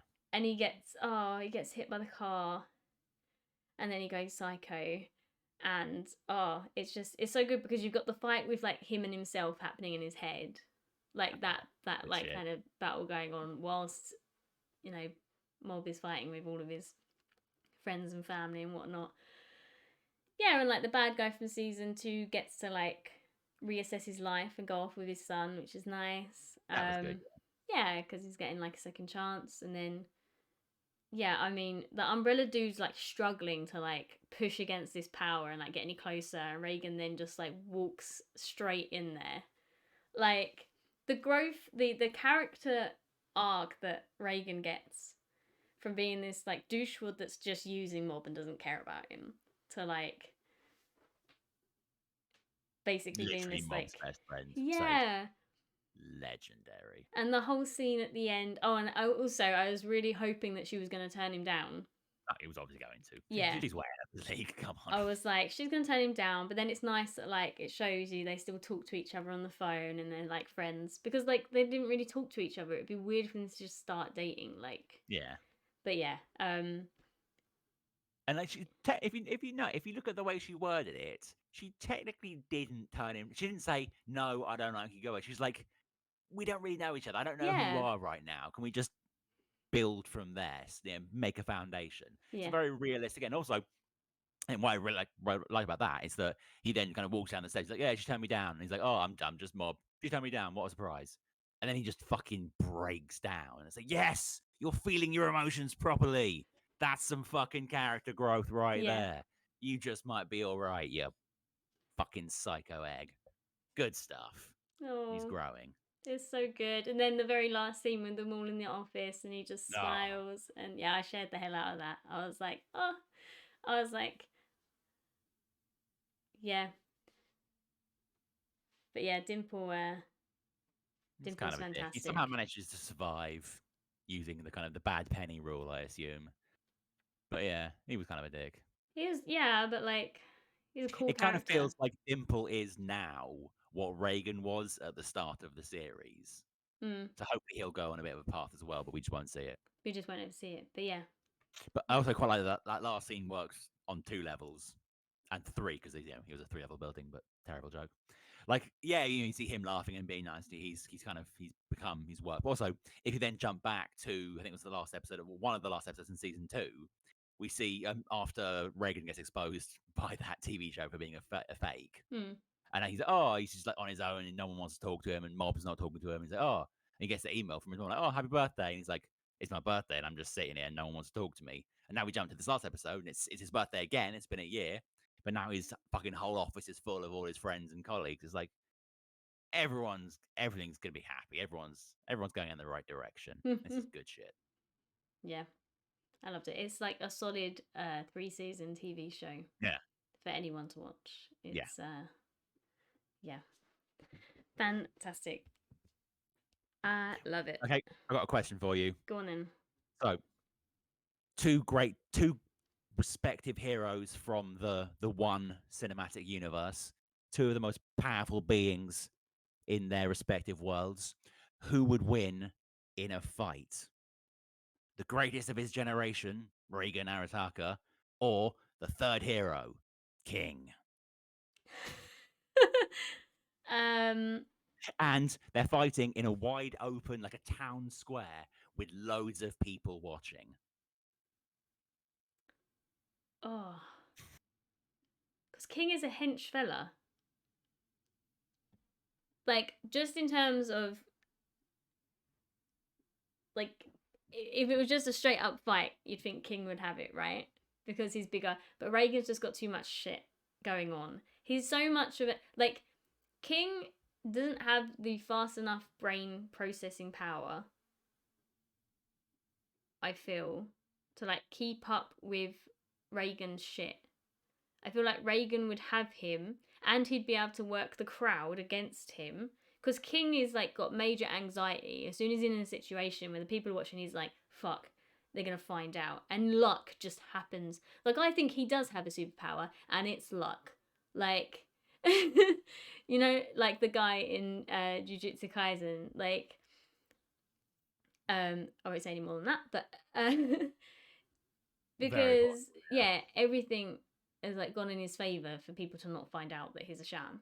Whereas, like, Reagan is such a good showman that he would be able to just turn the fight in his favor, and King would just lay on the ground and give up. Yeah, Reagan's also really good at, like, reading people. I think he would work out quite quickly that even though King has this Reputation, for being, like, the third strongest hero, he He's actually nothing. has no real power. Yeah.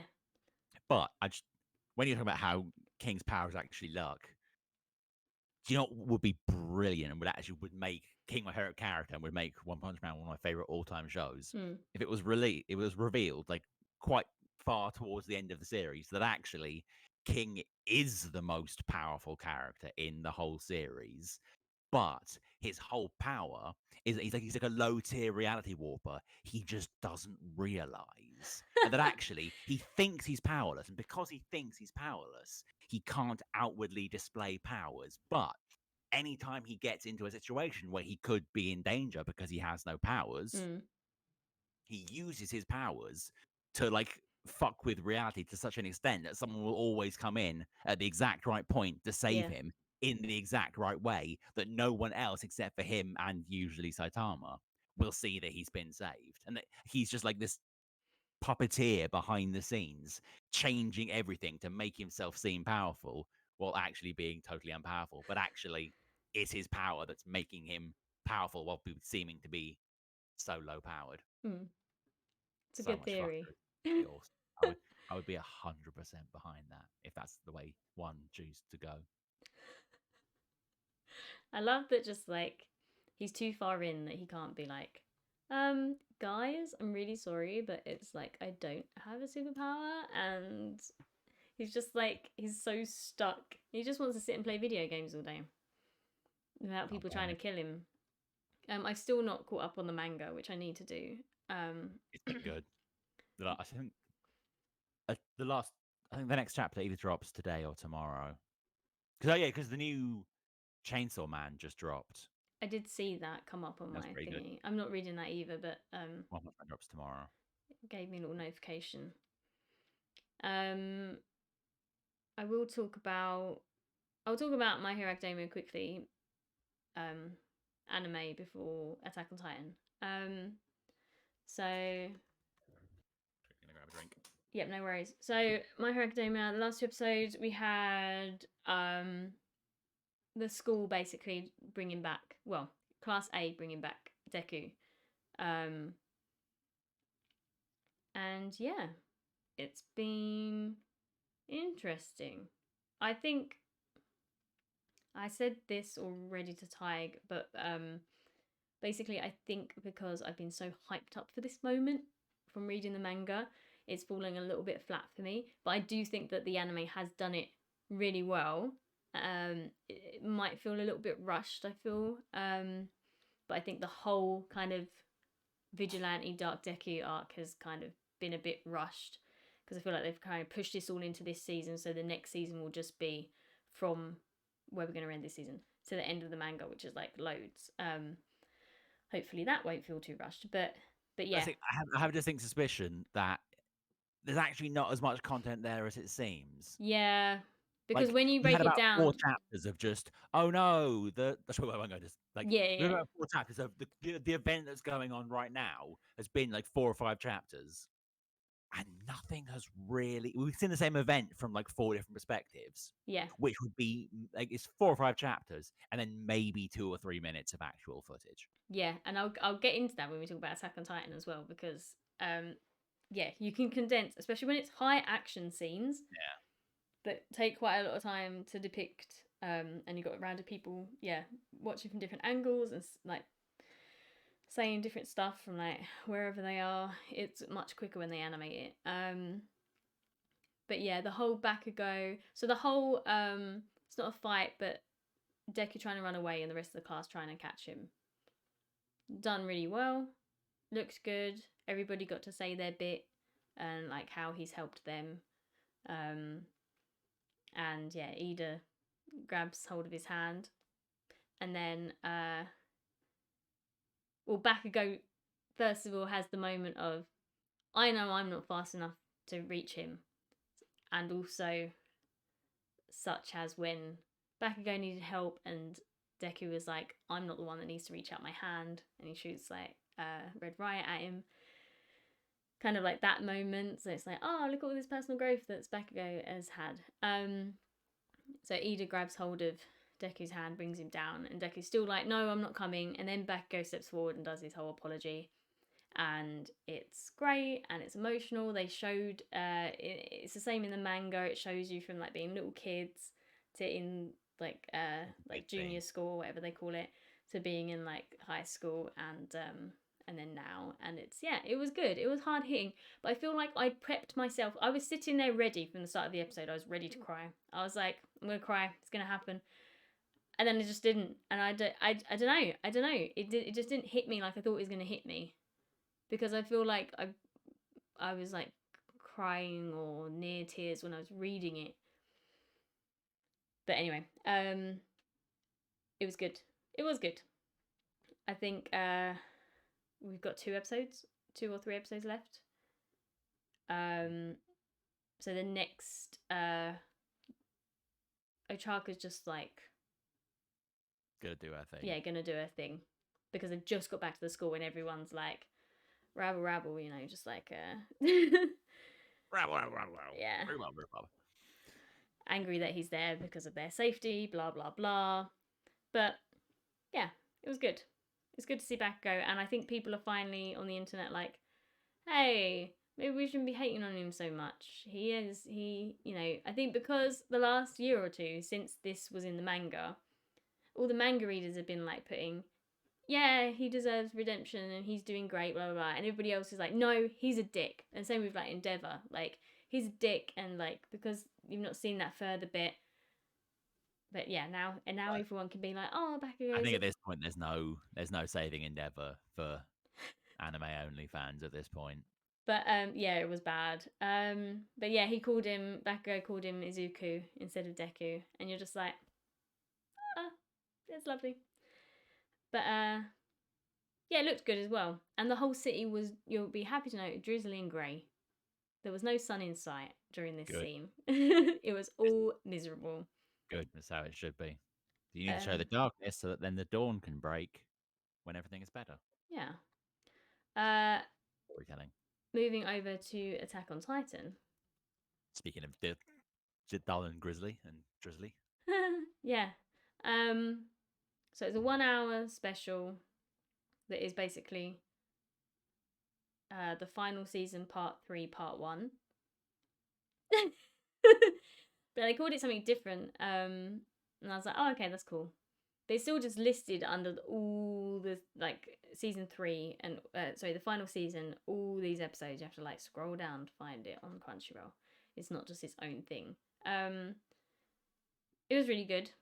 Again, after watching the final season part 2, and it still not being the end, I read the final like 4 chapters because that's all it is. It's like 4 chapters. So this 1 hour special is 2 chapters, and they break it down in the episode. It says chapter whatever.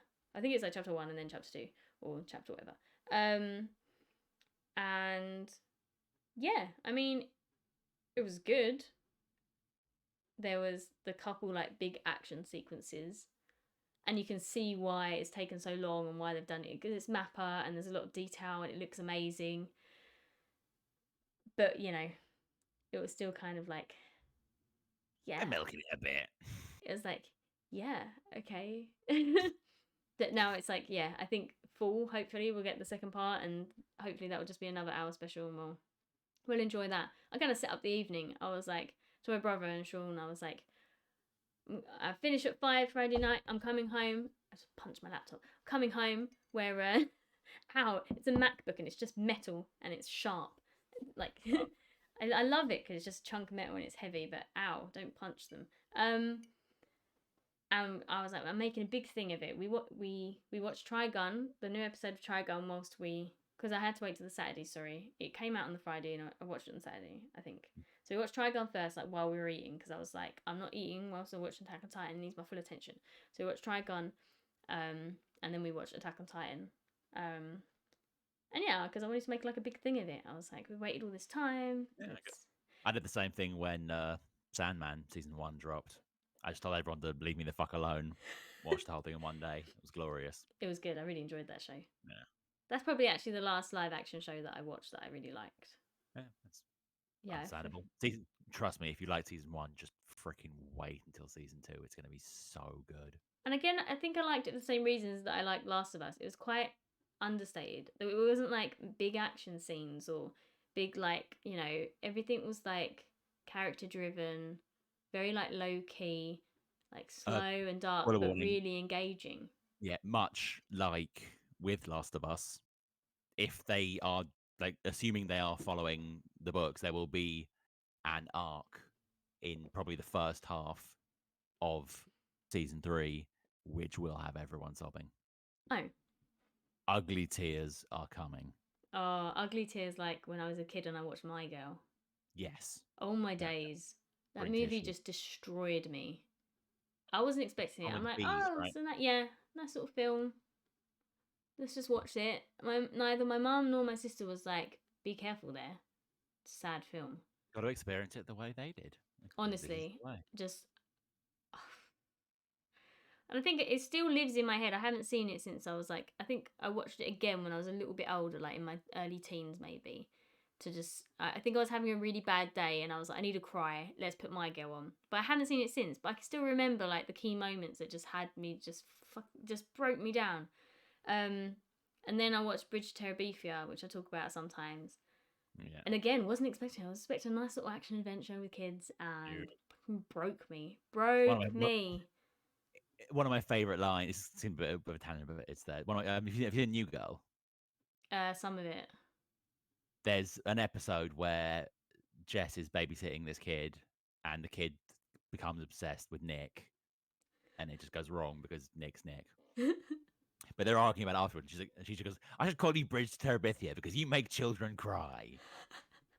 Great fucking line, man. I just literally was just like, I sat there bawling my eyes out and was like, this is just fucking My Girl. Like, I can't believe this. Like, that I've been done dirty twice by like a movie with the same. Just like Transformers the movie. We were all there thinking we're going to be watching Optimus Prime being a boss for 90 minutes. Then, nah, he's killed in the first 5 minutes. Bullshit. bullshit. But yeah, no, but Attack on Titan was good. It was Sweet. and especially for people that haven't read the manga, it's like, oh, shit's happening. This is all very cool, all very good, or all very bad. It is still Attack on Titan. Yeah. But yeah, it's good. That's all the anime now Yes. of the last Next 2 weeks. time, I will start watching To Your Eternity, and I'll have the first few episodes of that to do. And we can fully discuss the awesomeness that is To Your Eternity. There's 2 seasons, yeah? 2 seasons now, yeah. About 12 episodes a season. Yeah, 12 or 15. I may actually be finished with To Your Eternity by the next time we talk. By the next stream. That would be cool. I just love it. If you better cry. It has just some of the saddest piano music in it, and it's so lovely. Ooh. Sad piano music is always a difficult one to get It's apart. so good.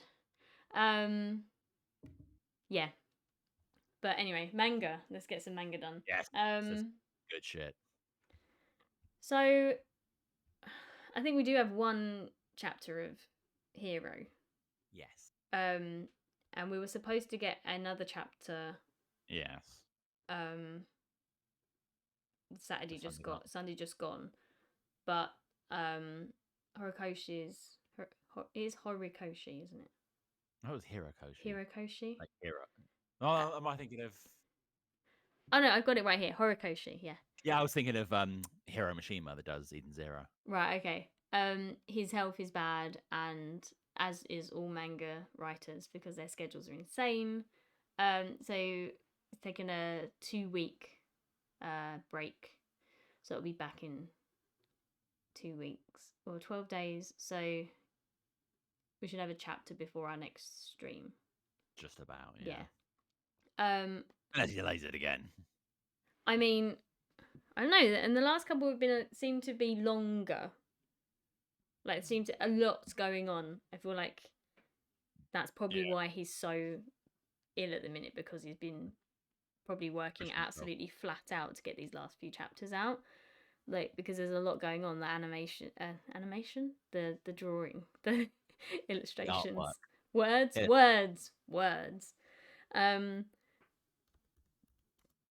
Just gonna put my spoiler up.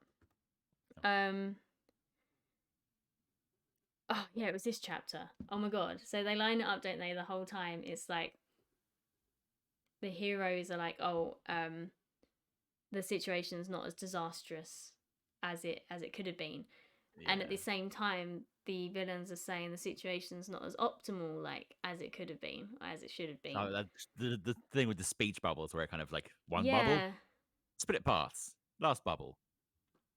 Beautiful work.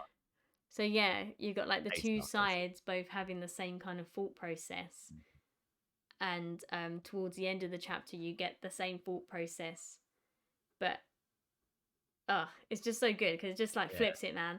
Anyway, you've got Eureka and Froppy trying to find the real Toga among all of the Twices, so they can put an end to this shit. Do that. Because they're trying to find her because it's going to be the one that's not doing what the others are doing, because she's having a fucking meltdown. Oh god, yeah. Yeah, she's having an emotional meltdown because she's like become Jin, and she's like using the body of like her friend, loved one that she cared about, and he's dead, but they need to use him. Yeah, they're all going like freaking full on. All for One didn't get totally obliterated by a fucking Dark Shadow. He should have been. I was just annoyed with that one. He zooms off like an evil Superman. Like a punk. So both he and Hawks are like, oh, you know, the situation. They come to realizations that the situation. And you see Makia, Gigantamakia, coming into the scene towards All for One, and you're like, what the fuck is this dude doing? What the hell? He was like captured. How has All for One managed to get Makia back? That's some bullshit. They're about to get fucking owned again. But then Hawks is like, it doesn't look quite disastrous, does it? And then the big rock comes flying over that Maki has like thrown, and I'm like, Shinso better be on that bastard's back. I was like, mind controlling him, and then boom, we get it. You get your man Red Riot, and you get my man On the Shinso fucking line. coming in to save the freaking day. Hell yeah. I mean, I said that if they were going to get Red Riot up to the level of the other heroes, he's going to need a way to move around quickly. Getting yeeted everywhere by Gigantomachia, that's a great way to get into the battle quickly. It is a great way. So, yeah, I'm super happy. Because, like, I've been saying tonight, I was like, oh man, Shinso would be great. Like, he can just come in and, like, mind control Shigaraki or do something super amazing. And here he is, just, like, mind controlling the biggest, most powerful thing in the world. A living fucking beach weapon.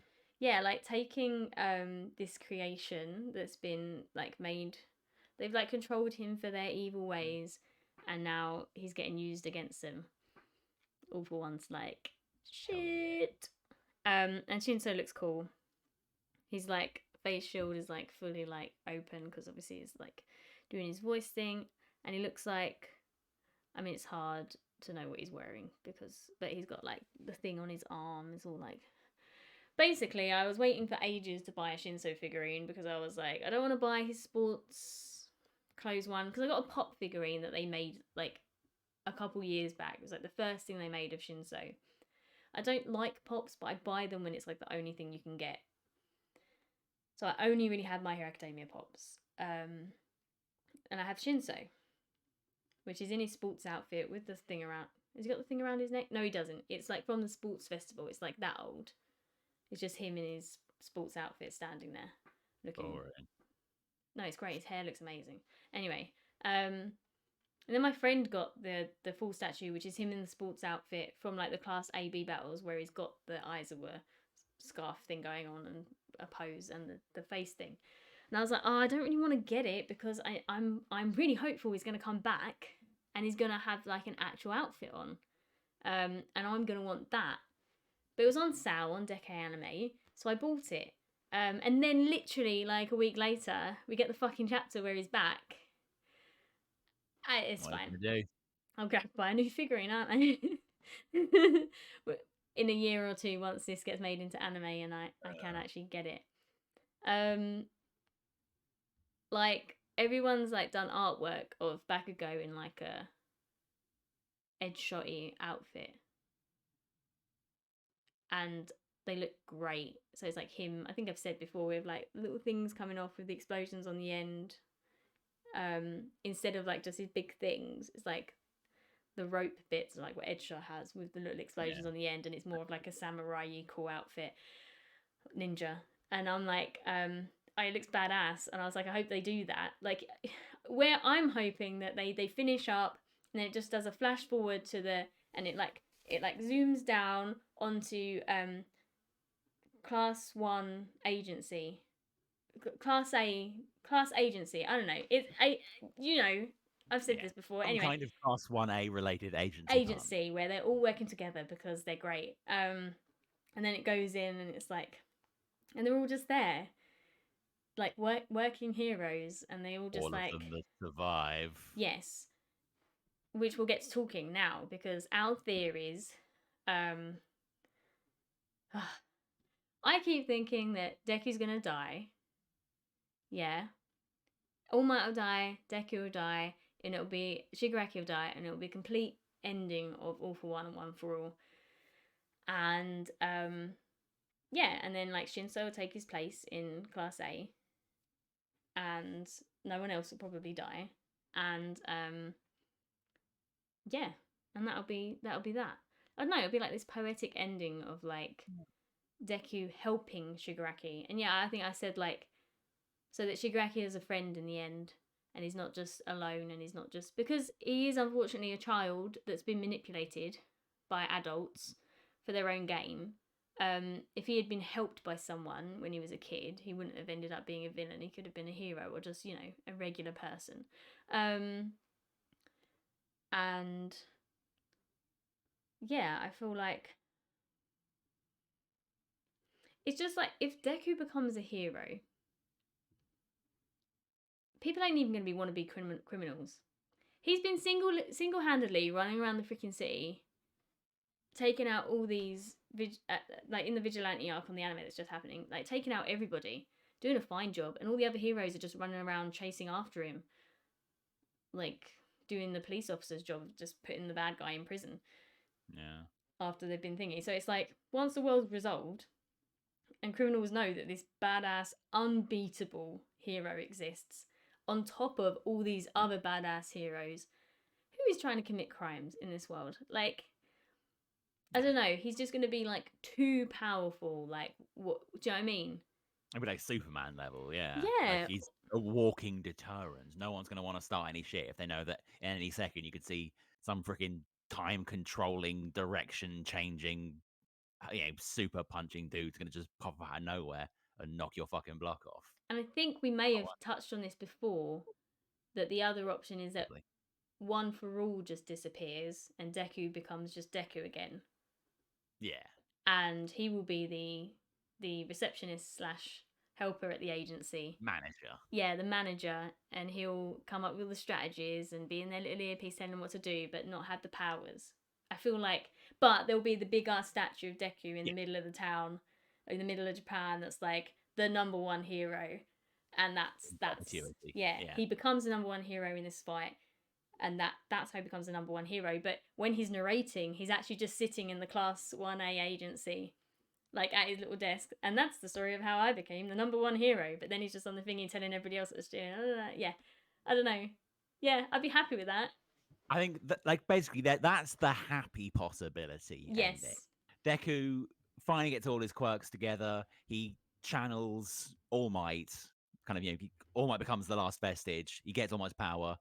United States of Smash fucks up whoever the villain is at that point. It's probably going to be Shigaraki, but it might be some kind of weird bastardization of them both. But we'll see that soon. Whoever the fuck they are, he knocks them the fuck down, but burns all his power out doing so. Yeah. And then the minions are dead. Everyone's happy. He's lost his power. He just controls everyone and sends them where they need to be. Happy ending, but sort of wistful, I suppose, but fine. But then there is the Dark Deku ending, where he sacrifices himself completely to take out whoever the villain is. And why I think I do like the poetry of kind of All for One and One for All just being completely removed from the equation, considering if either of them still exists, there's a chance the other will come back and it'll just start this whole shenanigan all over again. I'm just not sure they've got the nards to do that, to just straight up murder Deku in the finale. I do also think it would be too hard on Bakugo, because not only would he be dealing with... No, I just feel like not only would this character then be going on dealing with the death of his best friend, he's also dealing with the fact that he has a dead person inside him who sacrificed himself. That's like double depression. Bakugo could not go on. I feel like... And even like... Or anyway, who gives a fuck? Yeah, it's a lot of... I don't know. And we're still waiting for Bakugo to get up. Yeah. Like... That's what I'm hoping for when this comes back. That we get this Gigantomachia smash. And then the end of the chapter will be actually back to Bakugo. Just to give us a glimpse that he's opened his eyes or something. Doing anything. Just doing anything. Yeah. But also I don't see the point of him getting up if he's not going to get back in the fight. So I feel like it has to have been that... Moral support? Gives Deku something to fight for? Yeah, I guess so. He just shouts at him. Yeah, that's what he does best. Kill Shigaraki, you damn nerd. And then... then he goes plus ultra and punches Shigaraki's head off. Anyway, Jujutsu Kaisen. Oh, yes. I liked how the chapter we got on the 5th of March is like started with a colour. Yeah, that's pretty damn good. I was like, oh, that's cool. And we're showing Kenjaku, and then we're continuing our Yuji Megumi Sukuna fight. Just he's just so cool. He's still like what's happening with my curse energy level kind of thing. Oh yeah, and then Maki shows up. Yeah, hell Sukuna's face in that moment, like, shit. Here we go again. Oh, bitch is back. she's one I gotta worry about. Like, She will fuck you up. She doesn't care how powerful you are. she will fuck does you up. not care. And then we have the awesome like fight where she uses him. She just grabs Yuji and like fucking like swings him round You to got so kick. angry you hit a dude with another dude. Yeah, it was great. Again, they love doing these like across 2 pages, like one big thing across the top and then like the separate cells. Yeah. It's a good layout. It works quite well. I mean, the art style for JJK is just so good. It's like scratchy and brutal, and the way they show speed is just ridiculous. It's so good. Yeah, to be able to like depict so much movement in still frames is pretty impressive. It really is. Oh, but then yeah, Nue comes in and they get away, don't they? Yeah, he just fucking runs away like a wimp because he's not ready for that Mackie smoke. And then we're just back, and Sukuna's having a nice, relaxing bath. Making ghoul tea, which was disgusting. Foul at a conceptual level. Yeah. But again, a really fucking great panel. It looked amazing. It's like the sort of the tea bag of doom with him in a bath underneath it. Yeah, the level of detail again in all this stuff is crazy. You know, you just know it's gonna look fucking amazing in the anime. That whole scene, just like the world's worst fucking tea strainer, big red pool underneath, then Sukuna just like walks out. And you've not watched season 1 yet, have you? No. So that's when you're oh yeah, because you watch it before it comes back in July. After Lime, yeah. Yeah, because the animation is fantastic. Again, it's Mappa, so it's like they know what they're fucking doing. Yeah, they really know what they're doing, and they keep the sketchy vibe of the manga. Good. But they do. I feel like the faces in the manga. They just make everyone a little bit prettier. As the anime or the manga? The anime. Yeesh. Yeah, everyone's slightly. You really handle a world with Maki and Gojo looking prettier than they do in the manga. I feel like it's mostly like Yuji. Yuji's pretty like homely, I believe is the term. Homely. Aww. It's fine. He's got a good personality.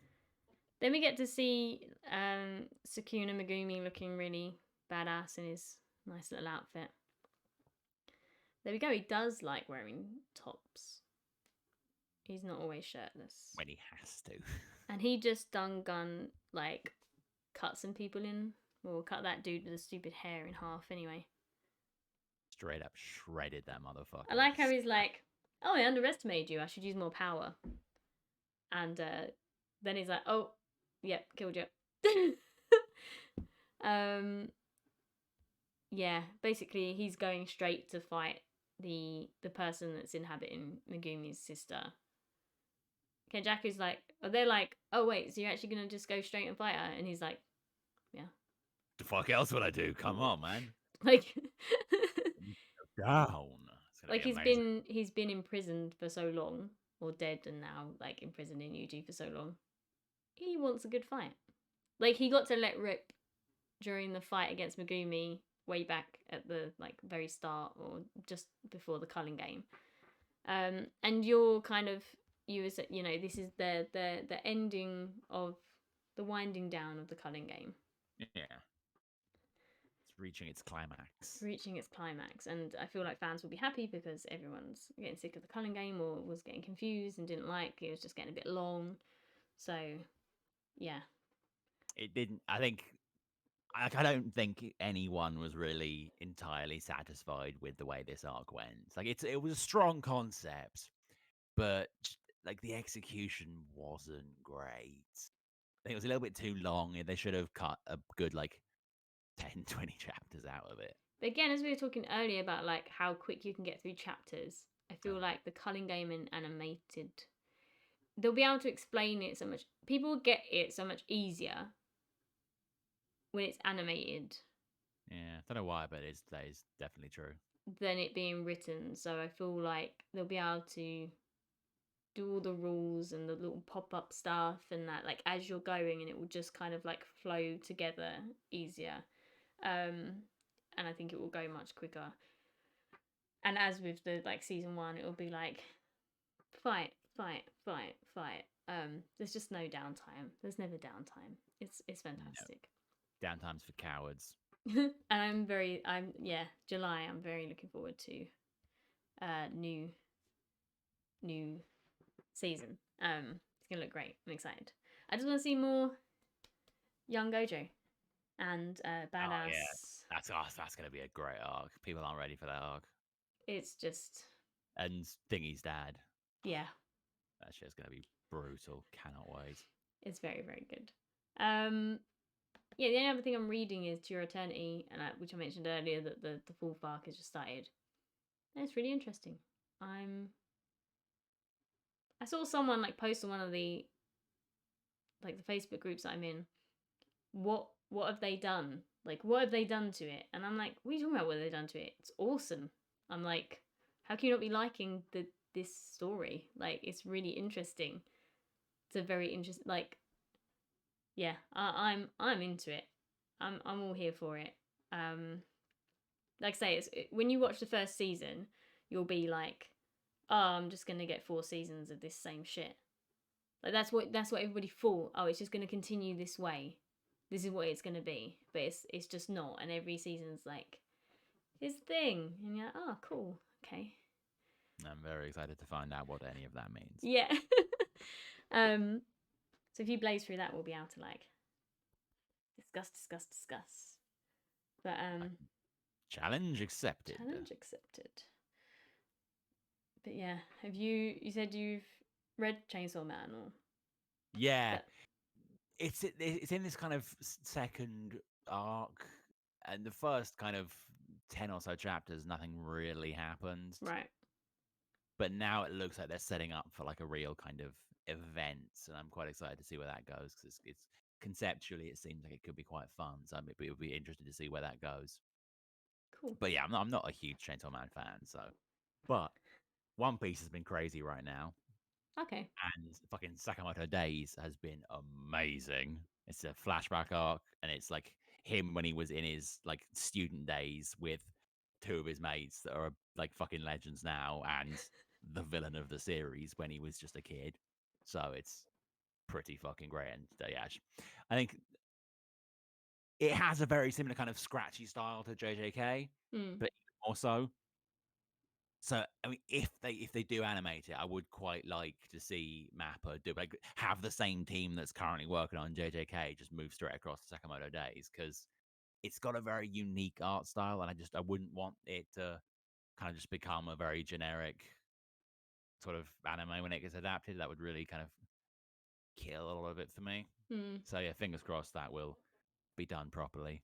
Undead Unluck has just been fucking killing it non-stop. It's like we're in the final arc, and it's just been non-stop insanity from the moment the arc started. Like the character that was kind of the secondary lead has Mm. just kind of like the lead character hasn't been in it for the whole final arc so far, and the Okay. secondary lead has taken over, and it's just been an absolute like she went from being kind of quite a meek character to just being a fucking legend, and it's great to see it. I can't wait to see what happens when she eventually meets the lead again because he's going to be very excited for. Oh, and then yeah, Mashal's been kind of shit. I can't lie. It's in the Oh, last arc, and I'm just not feeling it anymore. I don't know why, and it's kind of sad.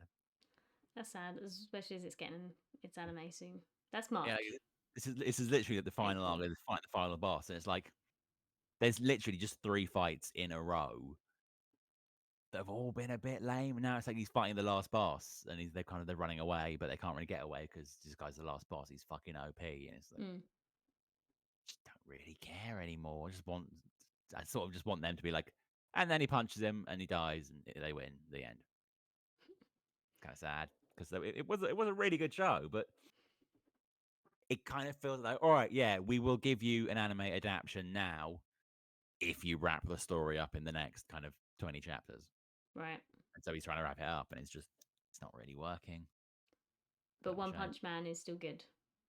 Oh yeah, One Punch Man's been fucking great. And I feel like That is that's the story where, like, from the get go, people are like, well, this guy's overpowered. This show's gonna suck. It's overrated. It's overhyped because, you know, everyone's just like, oh, so I think Timeless people don't greatest. understand that it's meant to be a parody. It's meant to be stupid. Like there's never going to be a really great, cool, in depth, kind of complex arc. It's just going to be here's a big villain. Saitama punches it.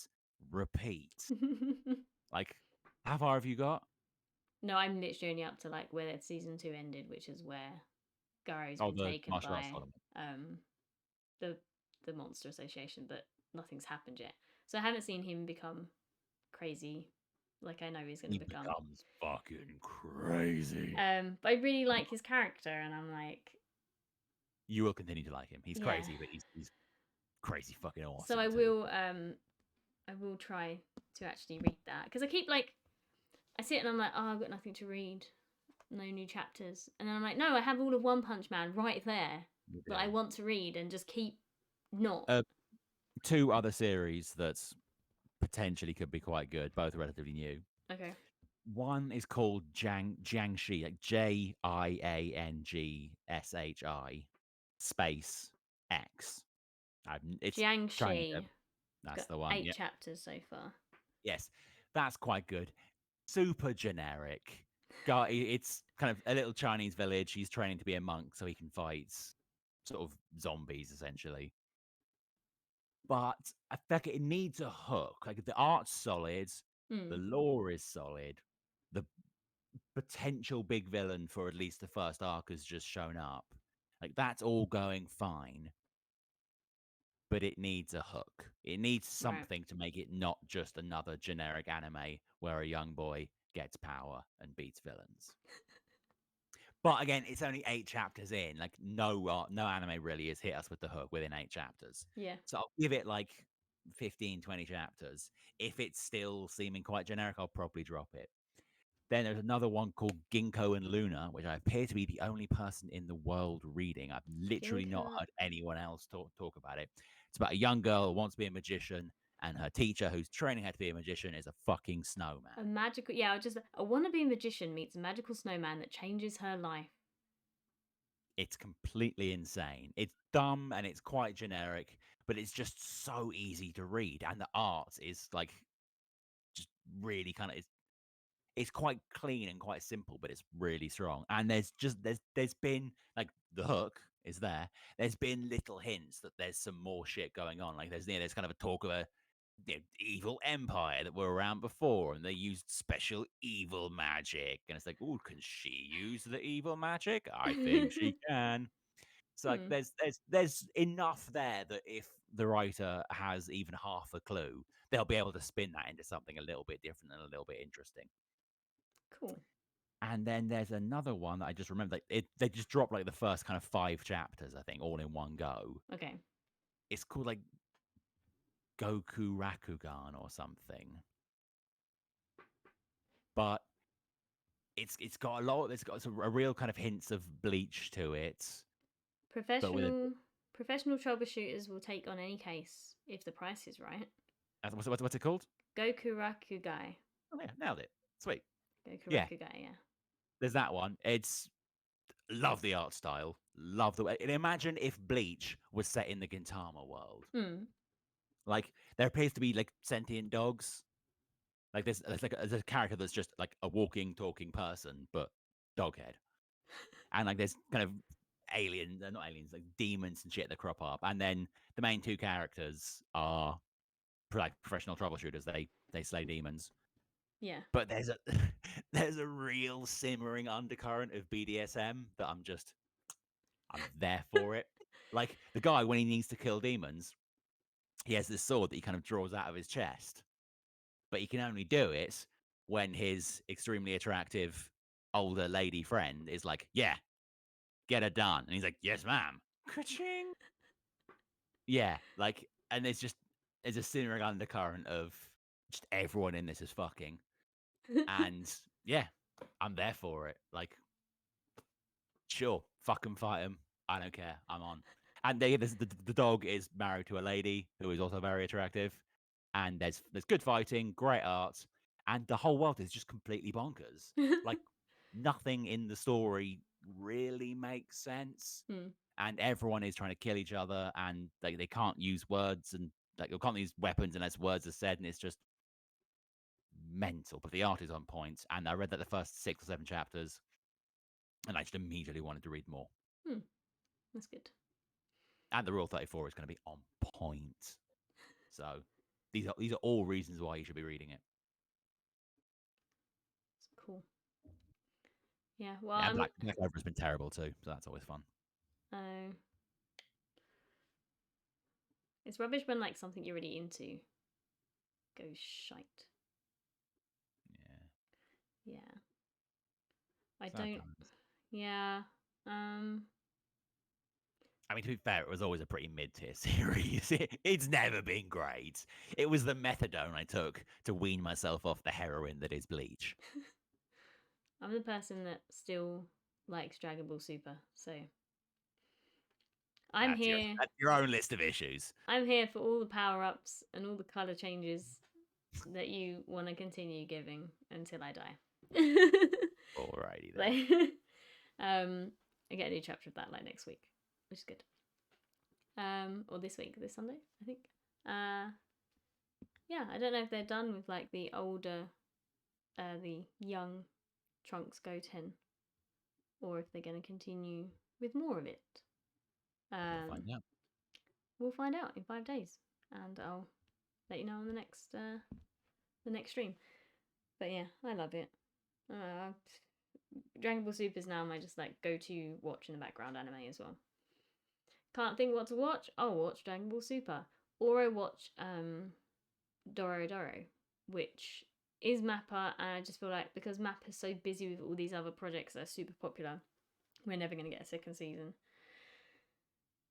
I'd love it if like Disney picked it up because it was on Netflix. It still is, isn't it? Yeah, but I mean like season 1. But if Netflix doesn't want to fund the season 2, do you know what I mean? Yeah, I got you. If Disney were to pick it up and give Mappa loads of money to continue. Good call. Yeah. It's just so Doro season 1 is just like perfection. And you can, it leaves on a cliffhanger and you never know what happens to the main character, but you can watch it and be kind of happy. It's not like a cliffhanger where you're like, I'm dying to know. It's just Not like the fucking OA. you're never going to hear the end of this. No, you're not. I will literally never. Although apparently she's got a new series coming out soon with the same director, so fingers crossed that will at least scratch the itch a little. But yeah, I will never, ever, ever let Netflix forget they cancelled the OA. Fuck them. You were the only person watching it, and Sean's Trust parents. me, mention the OA anywhere on Reddit, and you will know I was not the only person watching it. Oh, okay. Everything gets cancelled now. Yep. Even big shows like Westworld. It's like, why HBO? Why you pay out for like however many seasons of it when you knew it wasn't that very good? And then you cancel it after like all of that. Like you might as well just finish the damn thing. Just finish it. You put all of that into it. Just end it at least.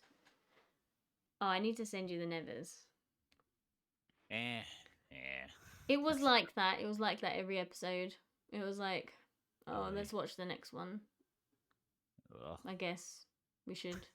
As opposed to like, let's watch the next one.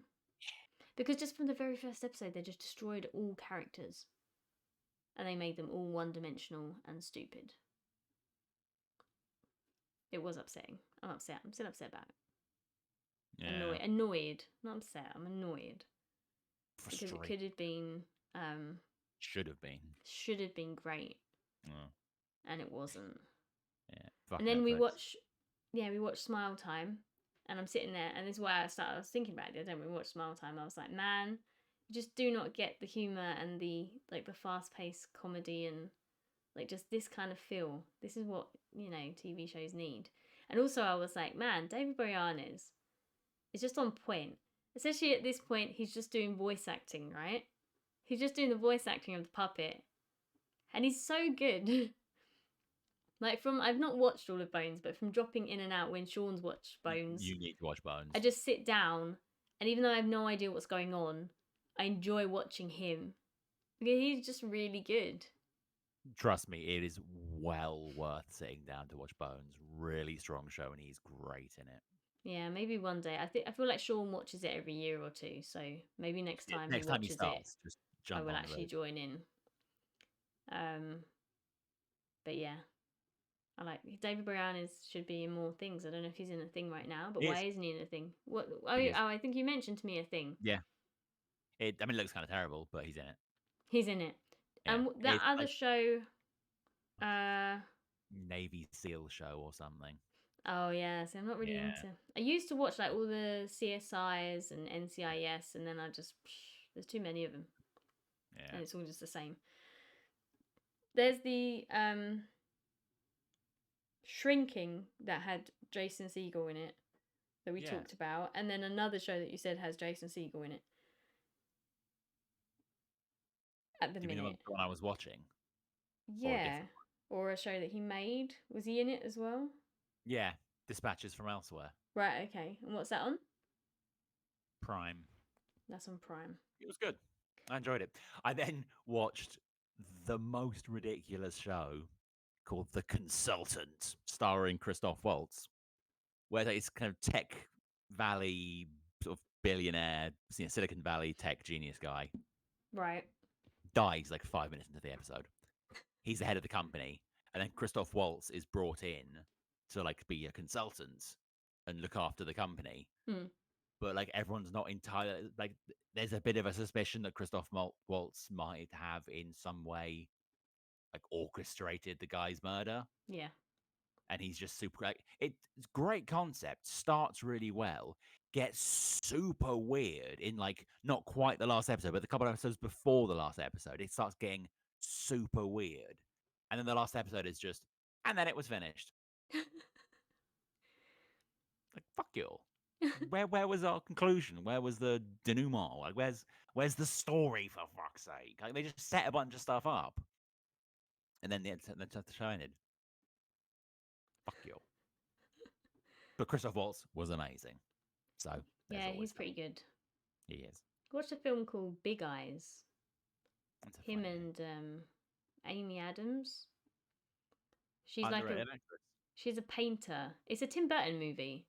But it's not like weird. It's like real life. I don't know if it's set on. I think it is sure like it's Tim based on Burton? real life.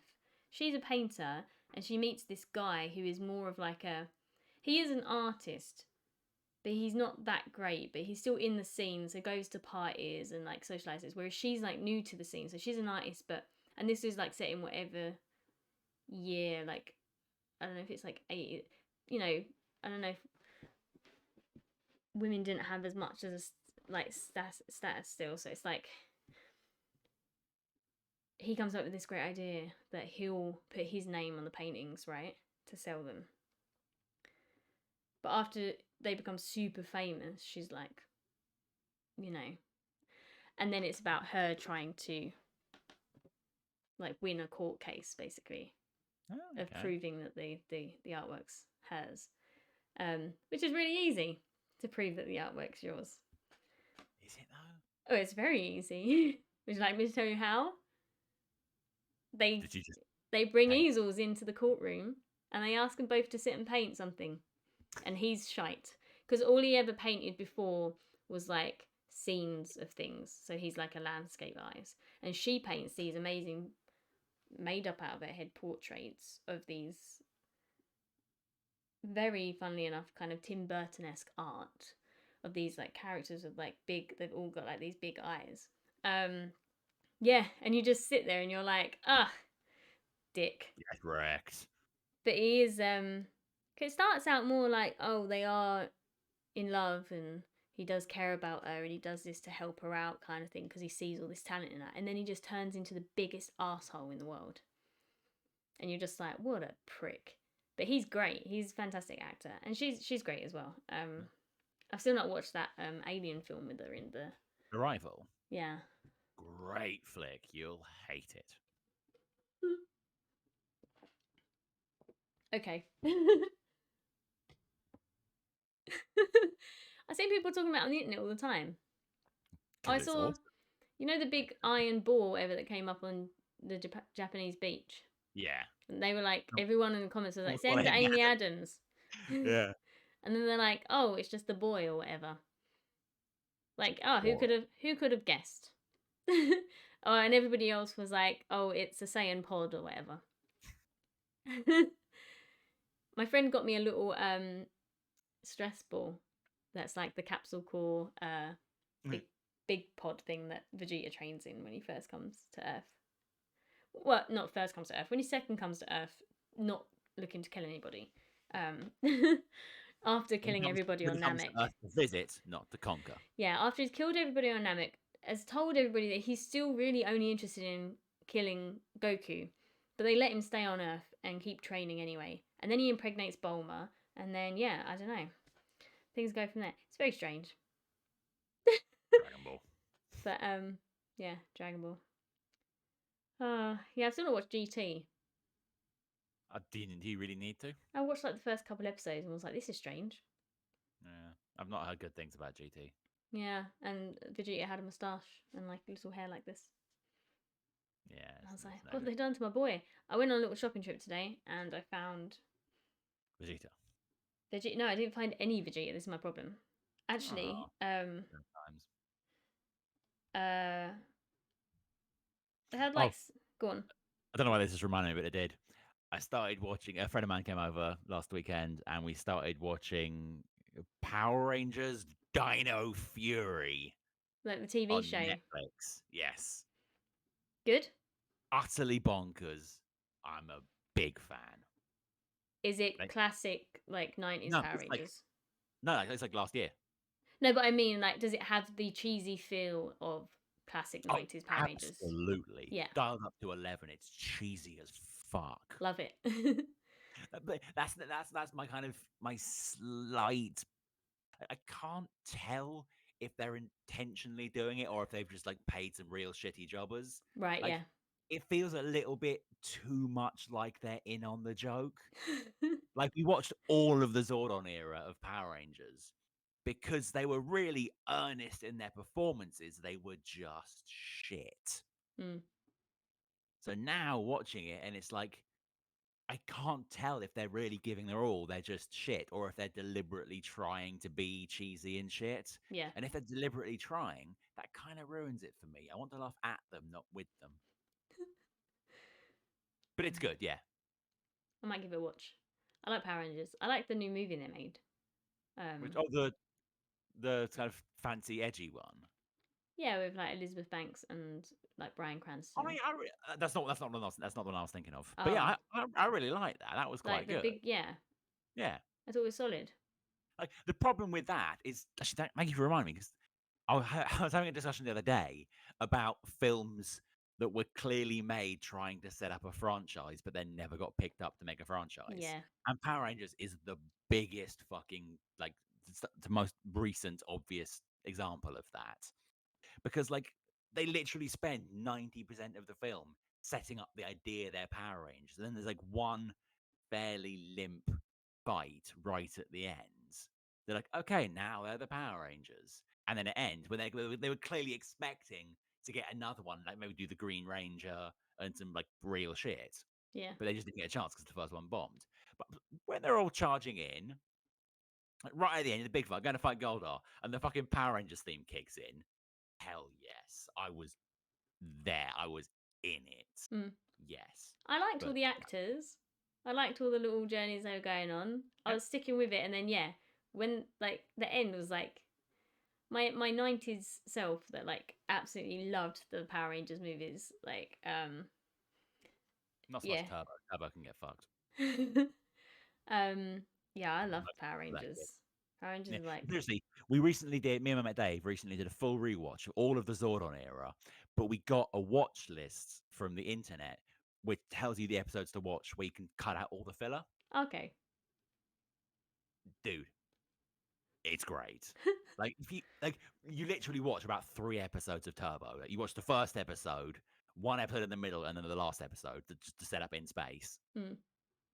Almost all of the Mighty Morphin Power Rangers, and then about half to 3/4 of Zeo, and then you just watch fucking all of Power Rangers in space. Power Rangers in space is quality TV, and I will hear nothing against it because I thought it was fucking great, and the villain was fit. What else do you want? This is like oh well, Power Rangers are live action, but I'm just thinking about 90s things now, or like early 2000s things that I watched, and I'm just thinking about Yu-Gi-Oh. I loved Pegasus. Pegasus was like my favorite. He was such a good villain, and Kaiba, because he was like, is this a villain or not a villain? He's like, but just badass, just some good characters. King of shit talking. Yeah, I love Pegasus. Yeah, just the coolest. Um, yeah, no, I really like the Power Rangers movies. I think it's annoying when there are clearly shit things that get given a good shot and carry on, and then there are things that are actually not as bad as everyone made out. That just bomb hard. Frickin' Warcraft. He was setting up some good shit there, and no one cared, and so he never went anywhere. But I thought it was a solid introductory film to a game that has surprisingly complex lore. Talking about films and IGN ratings, because I mentioned Dungeons and Dragons earlier with You 7. did. They have given John Wick 4 a 10. Yeah. I knew you were going to say that because I saw that just before I sort of turned my iPad off to Yeah. start the stream. I saw my friend link that. Speaking of very average series that get more credit than they deserve, yes, they gave John Wick 4 a fucking 10. My brother's like, yeah, see, we've got to go see it. Look, there's no way it's a 10. I'm like, no, very few movies deserve a 10 out of 10. Like, John Wick's definitely not going to be it. Like, no matter how good the action is, like, it's not going to be a 10 out of 10 movie. You might enjoy it a lot, but it's still not a 10 out of 10 movie. The only way John Wick 4 gets a 10 is if you just add together all the numbers of the previous ones. Just That's the my only thing. way it gets a 10. I've only seen the first one once, I think. I enjoyed it. It was a good action movie. Yeah. Like, but it's still a solid 7 because, as is all action, or maybe an 8, but like action movies with like little story, but you know, badass characters, it's never gonna be a 10. Like, anyway, the second one is the one with Ruby Rose. She's like, she doesn't speak, and in the end, they're in like a Yeah. glass kind of Yeah. mazy. Yeah, I love her. So I was there for it, but boring. The movie just went on like 40 minutes too long, and I was in the cinema, so I couldn't. I wasn't gonna get up and leave, so I just sat Big through it. mistake. The third one, I think I did watch. That's the one where he gets like banned from the hotels and stuff in it. Yeah. I can't remember. Meets what's her name? I With can't the remember dough. anything else about it, honestly. So it clearly wasn't that good. So this new one. Possible. So this new one, yeah, I love seeing Keanu Reeves kick butt as much as anybody. And I will take my brother to go see it, I guess. And then I'll let you know how it is. But Thank you. it's just not going to be a 10 out of 10. No. Like I say, even if it's like the best action, like story-wise and just, you know what I mean? It's just, I wouldn't be like, oh, that was a 10 out of 10 movie. I'd be like, oh, that was a great film for what it is. But it still just like if it absolutely exceeds my wildest expectations as far as it possibly can, I might give it an 8. Like, is it Transporter level of action movie? Do you know what I mean? Like a classic action movie. I'm trying to think of what else I like. That's just like, have you seen Unleashed with Jet Li? Jet Li. Fuck yeah. Yeah. Love Solid. that film. Yeah. Yeah. Isn't that That's nearing to a Bob 10. Hoskins? Bob Hoskins, yeah. Because that film has a good story. Yeah. The fight scenes in it are like next level. Like there's that bit where he's like under the floor. It's like under this weird metal like stuff, and he's like Yeah. fighting through shit like that. You're pushing it to the next level, and the story's good because it's like, this is cool. Kiss of the Dragon. I've not seen that one. Another Jet Li film. Great fucking film. Okay. Strong story. One of the Fondas, I want to say Jane or Bridget Fonda, and some French people, and Random. some really, really fucking sick fights. Yeah, we like the older Jet Li one, which is called The One. Legendary. Yeah, that's like a late 90s movie. There's like loads of him, isn't there? Yeah, Yeah. there was a period in the late 90s, kind of early aughts, where he would like just crack out a film every year, Yeah. and they were all quality. But The One is really good, Unleashed, and then he did, is it Fearless? The one where he, Yes, yeah, the classic. greatest fucking martial arts film of all time. Yeah. Great films. Yeah, Fearless, Enter the Dragon, and The First Drunken Master would be my top 3 martial arts films of all time. Another great action movie that's just like martial arts action, The Raid, which I only ever really watched because I think I've spoke about this before. It's scored by Mike Shinoda, and I have to mention something else now. I'm talking about Mike Shinoda. About a guy, just like entering a building and working his way all the way up, kicking freaking butt. See, So this is good. this is why you need to stay behind in the D&D sessions a bit more. We were actually discussing the Raid 1 and 2 the other day after you left. Oh. But judging by the sentence you just said, you would not have liked the way our discussion went. We were not very nice to the Raid. I liked the Raid. I thought it was pretty badass. I have an issue with the Raid. Okay. So, Dredd, starring Carl Urban, came out after the Raid. No. No? Dredd, starring Carl Urban, was written, shot, and finished before the Raid. Okay, but the guy that made the Raid was on the set. He was inspired by Dredd. He then made this fucking £5, 30-minute filmed on a Handycam Wish.com version. That's 10 times better. Because it had no special effects. It was just pushed straight out. And so when Dredd came out, everyone was like, oh, it's just ripping off the Raid, even though the reverse is true. And Carl Urban is the fucking perfect live-action Dredd. That film deserved sequels because there was so much they could have done with that casting in that universe. And it didn't get the chance because the ripoff came out first because it had less post-production. And so no one bothered giving the actual one that wrote the fucking story any credit because it spent longer in post-production. Here's the problem. Regardless of whether I'm comparing Dredd to another movie or not, it's shit. It's not. Dredd right? is amazing. I'm a massive fan of Judge Dredd, Stallone version, yeah, even though that bombed hard as well. But we love it. Great film. Great film. Love it. Love Carl Urban. As Dredd, fine. I was so looking forward to that movie. I watched like 30 minutes and I couldn't take it anymore. The lady has like flash visions or sees ghosts or something weird, right? The like second in command Dredd officer. Yeah.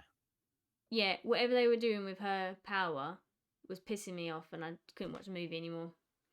It's so good. I was done with it, yeah. And that would have been the effects and the way it was shot, and I just didn't like it. I made it like halfway through, like half an hour through, and I was like, no, I can't watch anymore. And I was so looking forward to that film. I really didn't like it. I would say strongly consider giving it a second chance because Lena Headey is brilliant as the villain. That's what my brother just said. Let's give it another try. Fine. I will watch Dredd. Rob, remind me before the next stream. We'll watch Dredd.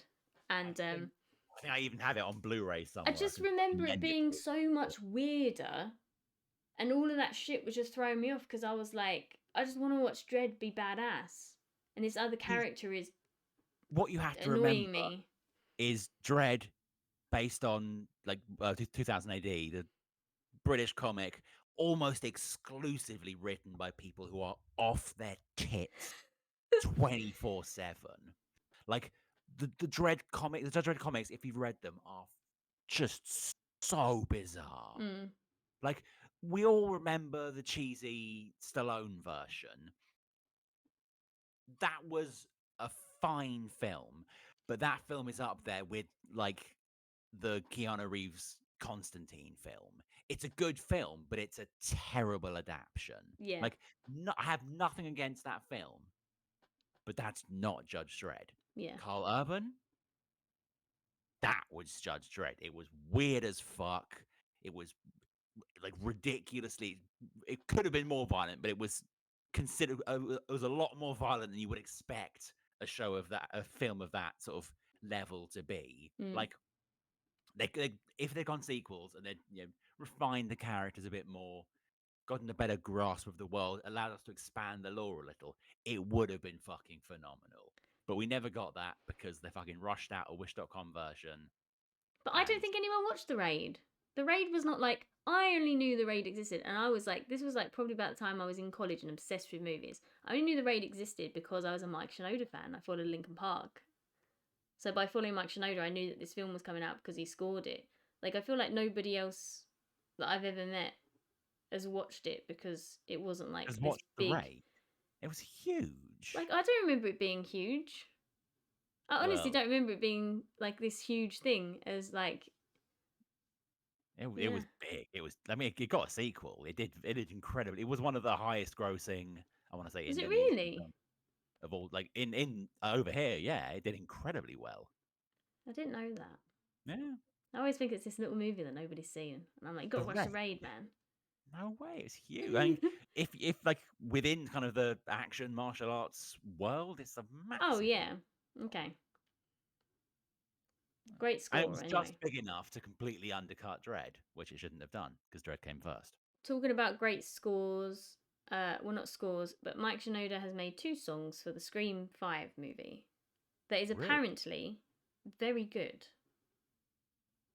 Well, I've heard Scream 5 is very good, but I heard Scream 5 was very good from my friend that is obsessed with horror films and especially slasher films. I take all her opinions with a pinch of salt. Someone at work was like, I was like, oh, I heard you went to see Scream 5. They're like, yes.